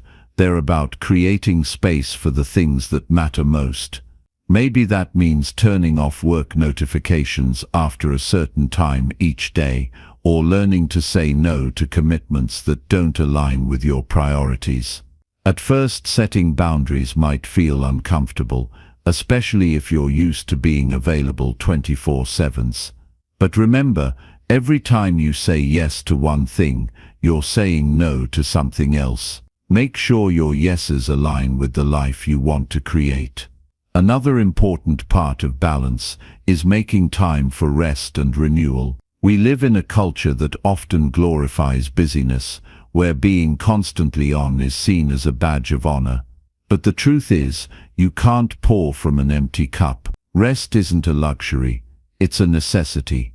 Whether it's getting enough sleep, taking breaks during the day, or scheduling downtime to do something you enjoy, rest fuels your energy and focus. It allows you to show up fully in all areas of your life, instead of just going through the motions. Sometimes, balance also means letting go of the idea that you have to do everything yourself. Delegating tasks, asking for help, or even simplifying your commitments can free up time and energy for the things that truly matter. There's no shame in admitting that you can't do it all. In fact, recognizing your limits is a sign of strength, not weakness. It's about working smarter, not harder, and focusing on the areas where you can have the most impact. One of the best ways to find balance is by getting clear on your values. What matters most to you? Is it spending quality time with your family, taking care of your health, pursuing personal growth? Once you know your priorities, it becomes easier to make decisions about where to invest your time and energy. And when life starts to feel chaotic, those values can act as your anchor, helping you stay grounded and focused on what truly matters. It's also important to remember that balance looks different for everyone. What works for one person might not work for you, and that's okay. Your journey is unique, and so is your definition of balance. Give yourself permission to experiment, to adjust, and to find what feels right for you. There's no one-size-fits-all approach, and that's part of what makes life so rich and rewarding. As you work toward creating more balance in your life, don't forget to celebrate the small wins. Maybe you took a break to eat lunch away from your desk, or you made it to your kid's soccer game, or you simply said no to something that didn't align with your priorities. Those moments matter. They're signs that you're moving in the right direction, even if the progress feels slow at times. Life will always be full of competing demands, but you have the power to decide how you navigate them. Balance isn't about being perfect or having everything figured out. It's about making intentional choices that align with your values and allow you to live a life that feels fulfilling and meaningful. It's about learning to flow with the changes and challenges, knowing that you're capable of creating harmony even in the midst of chaos. So take a moment to pause and reflect. Ask yourself, what does balance look like for me right now? What small step can I take today to move closer to that vision? Remember, balance isn't a destination, it's a journey, and every step you take brings you closer to the life you deserve. Keep going. You're stronger and more capable than you realize. Chapter 15. Creating Healthy Routines. Think about this for a moment. How many decisions do you make before you've even had breakfast? For most people, the answer is a lot. What to wear, what to eat, whether to work out, which emails to check first. Now, multiply that by the rest of your day. It's no wonder you feel drained before the day's halfway through. That's the beauty of routines. They remove the guesswork, free up mental energy, and help you start and end your day with purpose. It's not just about getting more done. It's about creating stability, clarity, and control in your life. When your routines are intentional, your day doesn't happen to you, you shape it. Think about how it feels when you wake up late, rush through your morning, and scramble to keep up with the demands of the day. You're already playing catch-up, and that stress follows you. Compare that to a morning where you wake up on time, spend a few quiet moments with yourself, and approach the day with focus and calm. The difference isn't just in your mood, it's in your productivity, your energy, and the way you interact with the world. Morning routines are especially powerful because they set the tone for everything that follows. When you start your day with intention, you're more likely to stay on track, no matter what challenges arise. A great morning doesn't have to be complicated. It's not about waking up at 5 a.m. or following someone else's perfect plan. It's about finding what works for you. Maybe it's a few minutes of stretching, journaling, or sipping your coffee without distractions. Maybe it's taking a walk, reading something inspiring, or setting your priorities for the day. The key is to choose activities that nourish your mind, body, and spirit. Evening routines are just as important, though they often get overlooked. How you wind down at the end of the day affects your sleep, your mood, and your energy for the next day. If you spend your evenings scrolling on your phone or worrying about unfinished tasks, it's hard to truly rest. Instead, think of your evenings as a time to reflect, recharge, and prepare. Maybe that means writing down a few things you're grateful for, reading a book, or setting out your clothes for the next day. It's about creating a sense of closure so you can go to bed feeling at peace. One of the biggest benefits of routines is that they create consistency. When you do something regularly, it becomes second nature. You don't have to think about it or muster the motivation, you just do it. This consistency builds momentum, and momentum is what drives long-term change. Whether you're working on your health, your finances, or your personal growth, routines give you the structure to keep moving forward, even on the days when motivation is hard to find. But here's the thing, routines are meant to serve you, not the other way around. If your routine feels rigid, overwhelming, or like a chore, it's time to reevaluate. Life is dynamic, and your routines should be too. Maybe you're in a season where you need more rest, or maybe you're ready to take on a new challenge. Either way, give yourself permission to adapt. Flexibility doesn't mean failure.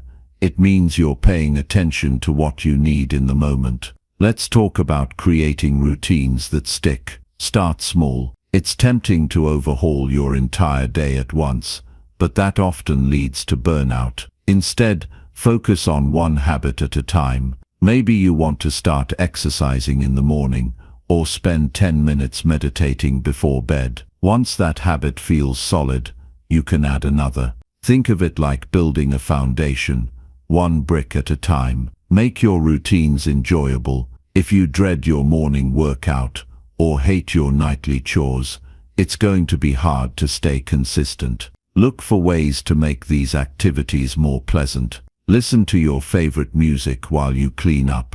Choose a workout you genuinely enjoy, or reward yourself with a little treat when you stick to your plan. When you associate your routines with positive feelings, they become something you look forward to instead of something you have to endure. It's also important to remove as many barriers as possible. If your goal is to drink more water, keep a water bottle on your desk or by your bed. If you want to read more, leave a book where you'll see it. These small tweaks make it easier to follow through, especially on busy or challenging days. There will be times when life throws you off track, and that's okay. The goal isn't perfection, it's progress. If you miss a day or two, don't beat yourself up. Just pick up where you left off. Routines are like a safety net. They're there to catch you when life gets chaotic, but they're not meant to trap you. Give yourself grace and focus on the bigger picture. As you work on building your routines, take a moment to notice the ripple effects. Maybe your morning workout gives you more energy throughout the day, or your evening gratitude practice improves your relationships. These small habits have a way of compounding over time, creating positive changes that go far beyond the routine itself. Routines might seem simple, but they're incredibly powerful. They give you a sense of control in an unpredictable world. They help you show up as your best self, day after day. And they remind you that even the smallest actions, done consistently, can lead to extraordinary results. So take a deep breath, start small, and trust the process. You have everything you need to create a life of balance, clarity, and purpose, one intentional moment at a time. Chapter 16. Mastering Stress Management. Stress is one of those things we all face, yet so few of us are taught how to handle it. It creeps into our lives in ways we don't always notice until it feels overwhelming. It's in the deadlines that seem impossible, the unexpected bills that pile up, the tension in relationships, and the endless to-do lists. But here's the thing. Stress isn't inherently bad. It's how we respond to it that makes all the difference. When you learn how to manage stress effectively, it stops controlling you. Instead, it becomes something you can use to grow stronger, wiser, and more resilient. I want you to think for a moment about the last time you felt really stressed out. Maybe your chest was tight, your heart was racing, or your thoughts were spiraling in a million directions. It's not a pleasant feeling, is it? Stress has a way of hijacking your body and mind, making it hard to think clearly or act with purpose. But what if, instead of letting it consume you, you could face it head-on and turn it into something positive? That's what I want to help you do. One of the first steps in managing stress is understanding where it's coming from. Stress doesn't just appear out of nowhere. It has triggers, whether they're external, like a demanding boss or a noisy environment, or internal, like self-doubt or perfectionism. When you take the time to identify your stressors, you take the first step toward taking control. Sometimes, just naming what's causing you stress can be a relief in itself, because it brings clarity to what often feels chaotic. Once you know your triggers, it's important to address them in a way that feels manageable. Not every stressor can be eliminated, but many can be minimized with a little intentional effort. For example, if you're stressed about time, try breaking your day into smaller chunks and focusing on one task at a time.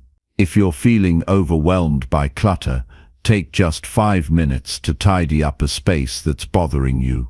Small actions can create a big sense of relief, but what about the stressors you can't change? Maybe it's a health challenge, a family situation, or something completely out of your control. This is where your mindset becomes your greatest tool. You may not be able to control the situation, but you can control how you respond to it.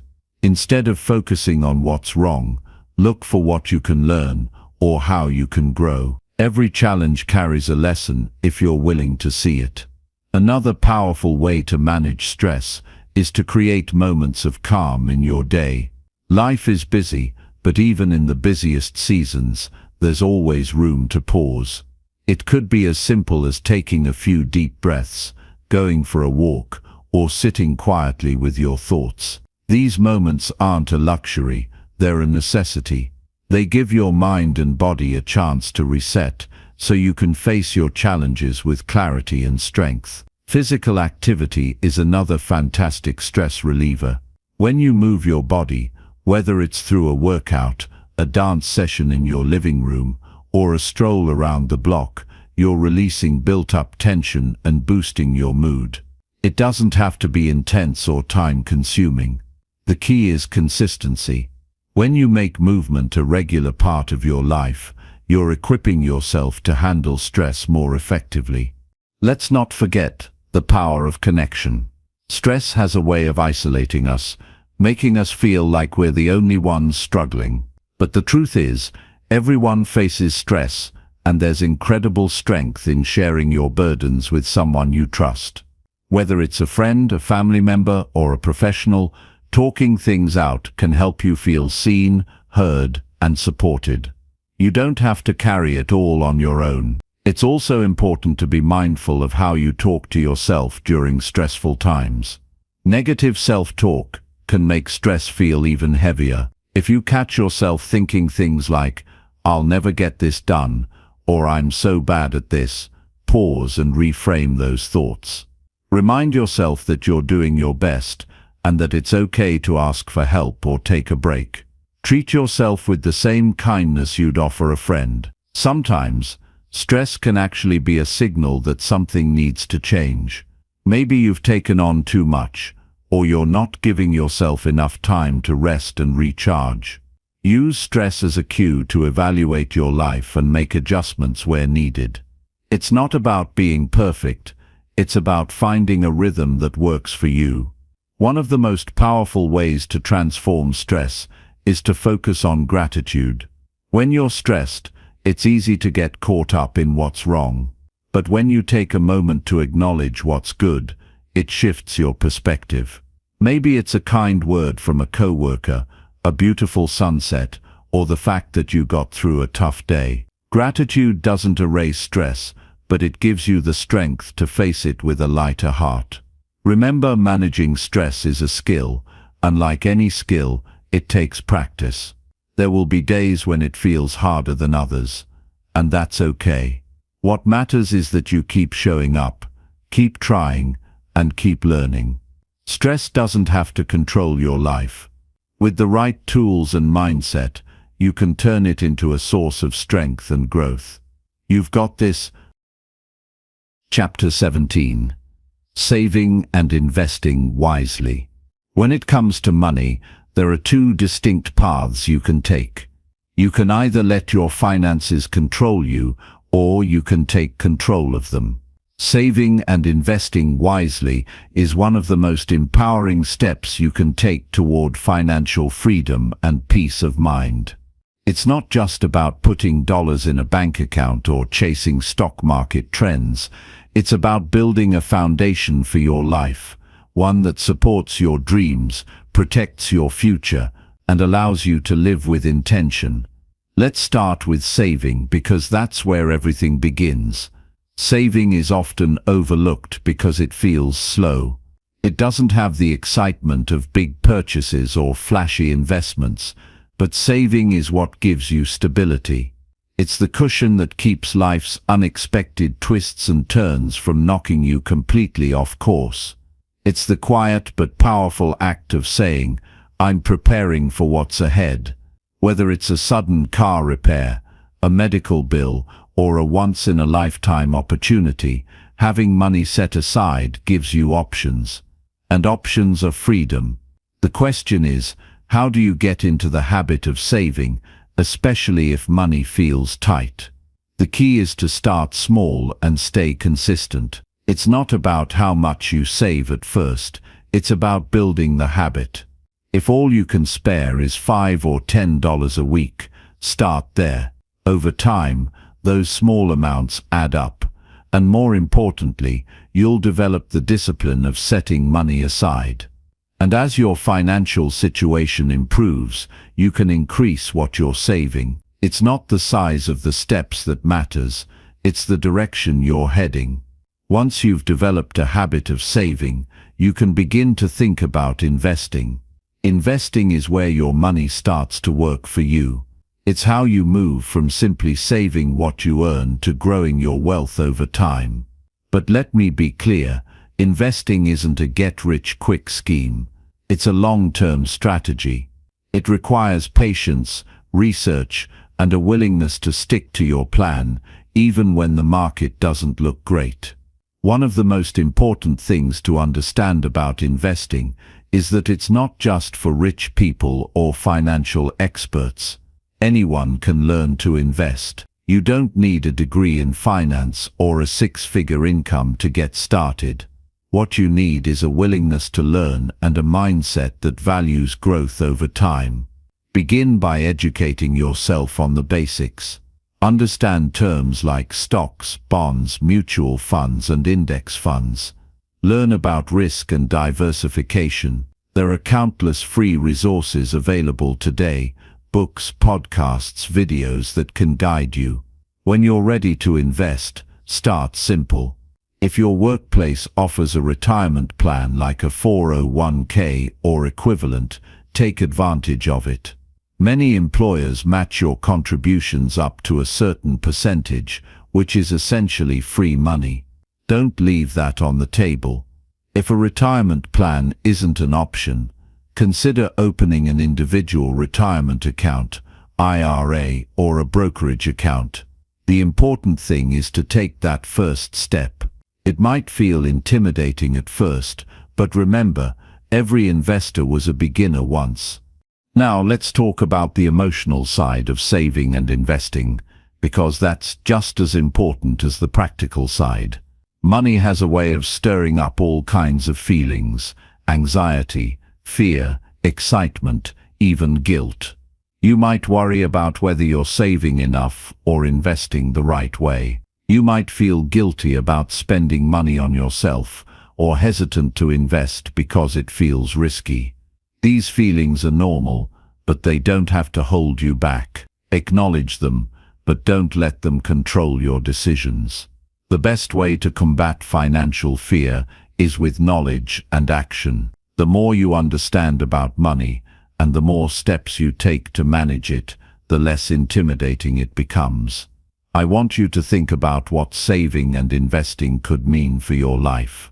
It's not just about numbers in a bank account, it's about what those numbers represent. Maybe it's the freedom to leave a job you don't love. Maybe it's the ability to travel, to buy a home, or to give generously to causes you care about. Maybe it's the peace of mind that comes from knowing you're prepared for whatever life throws your way. Whatever it is, keep that vision in mind. It's your why, and it will keep you motivated when saving feels slow or investing feels uncertain. Another key to financial success is avoiding the comparison trap. It's easy to look around and feel like you're behind because someone else seems to have it all figured out. But everyone's financial journey is different, and comparing yourself to others will only steal your focus and energy. Instead of worrying about what someone else is doing, focus on your own goals and progress. Celebrate your wins, no matter how small they may seem. Every dollar saved or invested is a step in the right direction. Finally, remember that saving and investing are not about perfection. You don't have to get it right every single time. You don't have to be an expert overnight. What matters is that you're trying, learning, and growing. There will be mistakes along the way, and that's okay. Learn from them, adjust your strategy, and keep moving forward. Financial freedom is not a destination you reach in a day. It's a journey you build over time. You have everything you need to take control of your financial future. It doesn't matter where you're starting from. What matters is where you're going and your commitment to getting there. Take that first step today. Open that savings account, invest in your knowledge, and believe in your ability to create the life you want. Your future self will thank you. Chapter 18. The Role of Gratitude. Gratitude is one of the simplest yet most profound tools we have for transforming our lives. It's not just a fleeting feeling or a polite thank you when someone holds the door open for you. Gratitude is a powerful mindset, a way of seeing the world that can shift your perspective, elevate your mood, and open the door to abundance in ways you may not even expect. It's one of those things that doesn't cost a penny, yet its value is immeasurable. Think about this for a moment. How often do you truly pause and reflect on what's good in your life? In the rush of daily responsibilities, it's easy to get caught up in what's wrong, what's missing, or what hasn't gone according to plan. We all do it. The project that didn't work out, the bill you didn't expect, the argument that left you frustrated. Those things seem to grab our attention so much more easily than the quiet, steady blessings that surround us every day. But here's the truth. What you focus on expands. If you're constantly fixated on what's wrong, you'll keep finding more of it. If you start focusing on what's right, you'll begin to notice just how much you already have. Gratitude is the bridge between where you are and where you want to be. It shifts your mindset from lack to abundance, from frustration to possibility. And it doesn't just make you feel good in the moment. It sets the stage for lasting changes in your mood, your relationships, and even your financial life. People who practice gratitude regularly report higher levels of happiness, lower stress, and better connections with others. It's like a ripple effect. The more you practice gratitude, the more good things you attract into your life. Let's talk about how this works in practical terms. Imagine waking up tomorrow and deciding to start your day differently. Instead of diving straight into your to-do list or scrolling through your phone, you take a few minutes to think about 3 things you're grateful for. They don't have to be big, life-changing events. In fact, it's often the small, everyday things that mean the most. A good cup of coffee, a kind word from a friend, the fact that you woke up to a new day with new possibilities. When you start your day this way, you're setting the tone for everything else that follows. You're training your mind to look for the good. Gratitude is even more powerful when you put it into action. Words are wonderful, but actions amplify the feeling. Think about the people in your life who have made a difference. When was the last time you told them how much you appreciate them? A simple note, a call, or even a heartfelt thank you can deepen your connection and remind both of you of the value of your relationship. And here's the amazing part. The more you express gratitude to others, the more it comes back to you. It's like planting seeds that grow into something beautiful over time. One area where gratitude works wonders is in our finances. That might sound odd at first. After all, how can being thankful change your bank account? But gratitude shifts the way you see money. Instead of focusing on what you don't have, you start appreciating what you do. You might realize that the paycheck you used to take for granted is something to be thankful for. The roof over your head, the food on your table, the opportunities you've had, all of these are blessings. When you approach money from a place of gratitude, you make wiser decisions. You're less likely to spend impulsively or chase material things to fill a void. Instead, you begin to use money as a tool to create more of what truly matters. Gratitude also helps you weather the tough times. Life isn't always easy, and there will be moments when things don't go as planned. But even in those moments, there's always something to hold on to. Maybe it's a lesson learned, a small kindness from someone else, or just the strength you're building by getting through it. Gratitude doesn't mean ignoring the hard parts of life. It means acknowledging them while still finding reasons to be thankful. It's a perspective shift that keeps you grounded and hopeful. If you've never practiced gratitude intentionally, it might feel a little strange at first. That's okay. Like any habit, it takes time to build, but the effort is worth it. Start small. At the end of each day, take a moment to reflect on what went well. Write it down if you can. There's something powerful about seeing your blessings in black and white. Over time, this simple practice can change the way you see the world. You'll start noticing things you might have overlooked before: the beauty of a sunset, the kindness of a stranger, the joy of accomplishing something you worked hard for. The beauty of gratitude is that it doesn't just benefit you, it benefits everyone around you.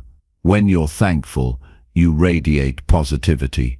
You become the kind of person others want to be around, the kind of person who lifts others up.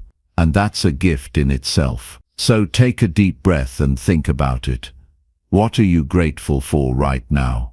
Start there. Let it grow. Because the more you focus on what's good, the more good you'll find, and the more your life will transform in ways you never thought possible. Gratitude is the key to unlocking a life filled with abundance, joy, and peace. You already have it within you. All you have to do is use it. Chapter 19. Celebrating your journey. Reflection is one of the most powerful tools for growth, yet it's often overlooked. In our fast-paced world, we're so focused on what's next, our next task, our next goal, our next achievement, that we rarely take the time to pause and look back. But here's the truth. Without reflection, progress can feel hollow. Reflection is where you connect the dots, where you make sense of the lessons life has handed you, and where you find the wisdom to keep moving forward with purpose. Imagine this. You've been climbing a mountain for hours. The effort is immense, and your focus is entirely on reaching the top. But what happens when you stop for just a moment, turn around, and see the view? Suddenly, everything changes. You notice how far you've come, the path you've carved out, and the beauty of the journey itself. That's what reflection does for your life. It lets you pause, appreciate, and learn from the experiences that have shaped you. As you think about your journey, through this book, through your personal growth, and through the challenges you've faced, take a moment to ask yourself, what have I learned? Not just the surface-level lessons, but the deeper truths about who you are and what you're capable of. Maybe you've discovered that you're stronger than you thought. Maybe you've realized that small changes can lead to big results. Or maybe you've seen that even the hardest moments can hold unexpected blessings. Reflection isn't about dwelling on the past or beating yourself up for mistakes. It's about finding meaning. Every stumble, every detour, every success, they all have something to teach you. When you take the time to reflect, you gain clarity about what's working, what's not, and what you want to do differently moving forward. It's a way of aligning your actions with your values and making sure you're on the right path for you. One of the most empowering parts of reflection is celebrating your progress. We're often so hard on ourselves, focusing on what we didn't do or what we could have done better. But let me tell you something. If you've taken even one step toward growth, that's worth celebrating. It's easy to overlook the small victories, but those are the building blocks of lasting change. Maybe you started speaking more kindly to yourself. Maybe you handled a difficult conversation with grace. Maybe you took control of your finances in a way you never have before. Whatever it is, give yourself credit. You earned it. It's also important to remember that reflection isn't a one-time event. It's a lifelong practice. Life is always changing, and so are you. What worked for you a year ago might not work for you now. That's okay. Growth is about adapting, learning, and evolving. Reflection helps you stay connected to your goals and your why. It keeps you grounded in what truly matters, even as the world around you shifts. As you reflect, think about the 4 areas we've focused on throughout this journey: your mouth, your mind, your mood, and your money. Each of these areas plays a crucial role in your life, and they're all interconnected. When you gain control over one, it creates a ripple effect that impacts the others. Maybe you've noticed that by managing your mood, your conversations have become more positive. Or maybe you've found that by shifting your mindset about money, you've reduced stress and improved your overall outlook. These connections are powerful, and they're worth paying attention to. Take a moment to visualize where you started in each of these areas and where you are now. What has changed? What have you learned about yourself? What habits have you developed? And what challenges have you overcome? Write it down if you can. There's something about putting your thoughts on paper that makes them feel real and tangible. It's like creating a roadmap of your progress, a reminder of how far you've come and how capable you are of continuing to grow. Reflection isn't just about looking back, though it's also about looking ahead. As you think about the next chapter of your life, ask yourself, what do I want to focus on? What goals feel most important to me right now?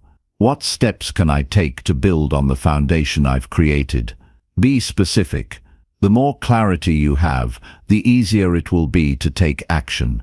And remember, you don't have to do everything at once. Focus on one area at a time, and give yourself the grace to grow at your own pace. Above all, let reflection be a source of inspiration, not judgment. You're not here to compare yourself to anyone else, or to hold yourself to some impossible standard. You're here to become the best version of you, one step at a time. That process will look different for everyone, and that's okay. What matters is that you're showing up, doing the work, and staying committed to your growth. As we near the end of this chapter, I want you to take a deep breath and feel a sense of pride in what you've accomplished. You've made a choice to invest in yourself, to take control of your life, and to create a future that aligns with your values and dreams. That's no small thing. It's the kind of choice that changes lives, not just yours, but the lives of the people around you. When you grow, you inspire others to grow too. When you show up as your best self, you create a ripple effect that extends far beyond what you can see. So here's my challenge to you. Keep reflecting.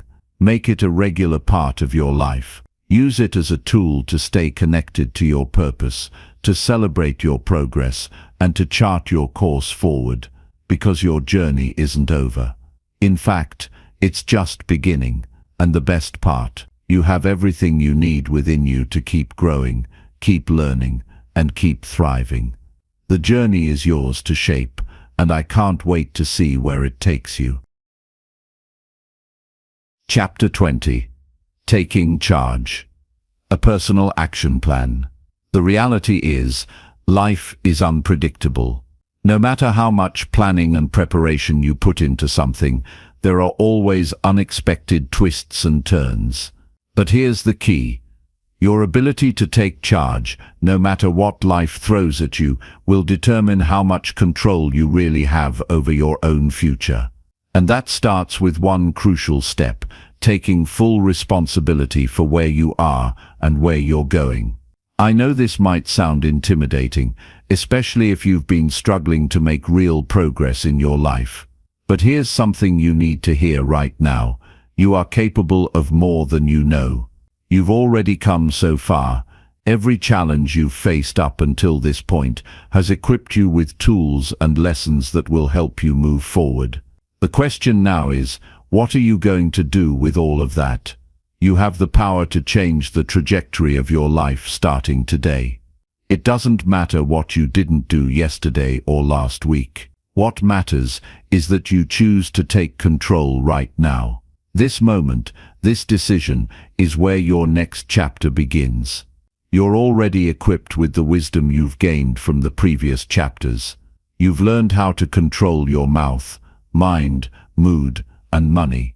You've gained the clarity you need to navigate difficult conversations, make better choices, and build a mindset that supports your goals. You know what triggers you, and you know how to take a step back and reflect before reacting. You've understood how your emotions, both positive and negative, shape your actions, and you've seen the incredible power of gratitude and mindfulness. You've learned how to manage your money, break free from limiting beliefs, and shift your financial mindset.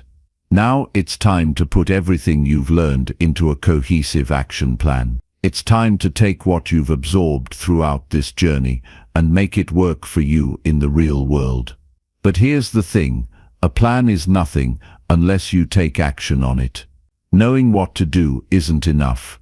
You've got to commit to doing it. You've got to create habits that support the future you want and be consistent in your efforts. This is where the magic happens, when intention meets action. So let's break it down. What will your action plan look like? The first step is to be crystal clear about where you want to go. It's not enough to just say, I want to be successful, or I want to be better with money. What does success look like for you? What kind of person do you want to become? What will it take to get there? Be specific. Paint a picture of your future. Don't be afraid to dream big. The clearer your vision, the easier it will be to take the steps that will lead you there. Then break that big vision into smaller, manageable steps. Success is built on small, consistent actions. If your goal is to improve your financial situation, for example, start with simple steps like tracking your spending, setting a monthly budget, and automating savings. If you want to improve your communication, focus on listening more deeply in conversations, taking a moment before responding, and practicing patience. Break each goal down into bite-sized tasks and get started. The important thing is to start. Don't wait for the perfect moment, because that moment might never come. Next, take ownership of your actions. This is crucial. Don't fall into the trap of blaming others or making excuses when things don't go according to plan. Life will never go perfectly, but you have the power to decide how you respond. Take responsibility for your actions, your progress, and your setbacks. When you own everything, you can learn from every situation, even the ones that don't go the way you expected. It's about seeing challenges as opportunities for growth, not as roadblocks. You will make mistakes, that's part of the process. But the key is to not let those mistakes define you. Instead, learn from them, make adjustments, and keep moving forward. Another important aspect of taking charge is staying flexible. As much as you plan, life is going to throw you curveballs. You might have days when things don't go as expected. The person you thought would be a great business partner might turn out to be unreliable. Your mood might dip, and your mind might struggle with self-doubt. But here's the thing, that's okay. In fact, it's normal. The key is learning how to roll with the punches. When things don't go your way, adjust your plan. Don't abandon your goals. Just find a new path forward. Stay committed, but be willing to pivot when necessary. As you continue to move forward with your action plan, remember that consistency is key. It's easy to get excited about a new goal or plan, but it's the daily habits you form that will make the biggest difference. It's the little decisions you make each day that add up over time. Keep showing up, even when it feels like nothing is happening. Keep putting in the work, even when the results aren't immediate. Success doesn't happen overnight, but it does happen with persistence. Also, don't forget the power of self-care. In the pursuit of your goals, don't sacrifice your health, relationships, or peace of mind. The better you take care of yourself, physically, emotionally, and mentally, the more energy and focus you'll have to dedicate to your goals. Success isn't just about achieving things in the external world. It's about creating a balance that supports your overall well-being. Take time to rest, recharge, and nurture the relationships that matter most to you. A fulfilled life is one that honors both personal growth and self-care. Finally, surround yourself with a supportive community. You don't have to do this alone. In fact, you shouldn't. Find people who uplift and encourage you, who share your values and your vision for the future. These are the people who will celebrate your wins, lift you up when you're down, and hold you accountable when you start to slip. A strong support network can make all the difference in your journey. So what are you waiting for? The time is now to take charge. You've done the work, you've gained the knowledge, and you have everything you need to succeed. It's all about taking that first step and committing to the journey ahead. Don't worry about the obstacles or the setbacks. Those are part of the process. Keep your vision clear, take consistent action, and know that you are capable of creating the life you want. You've got this. Now go out there and make it happen. The world is waiting for you to take charge.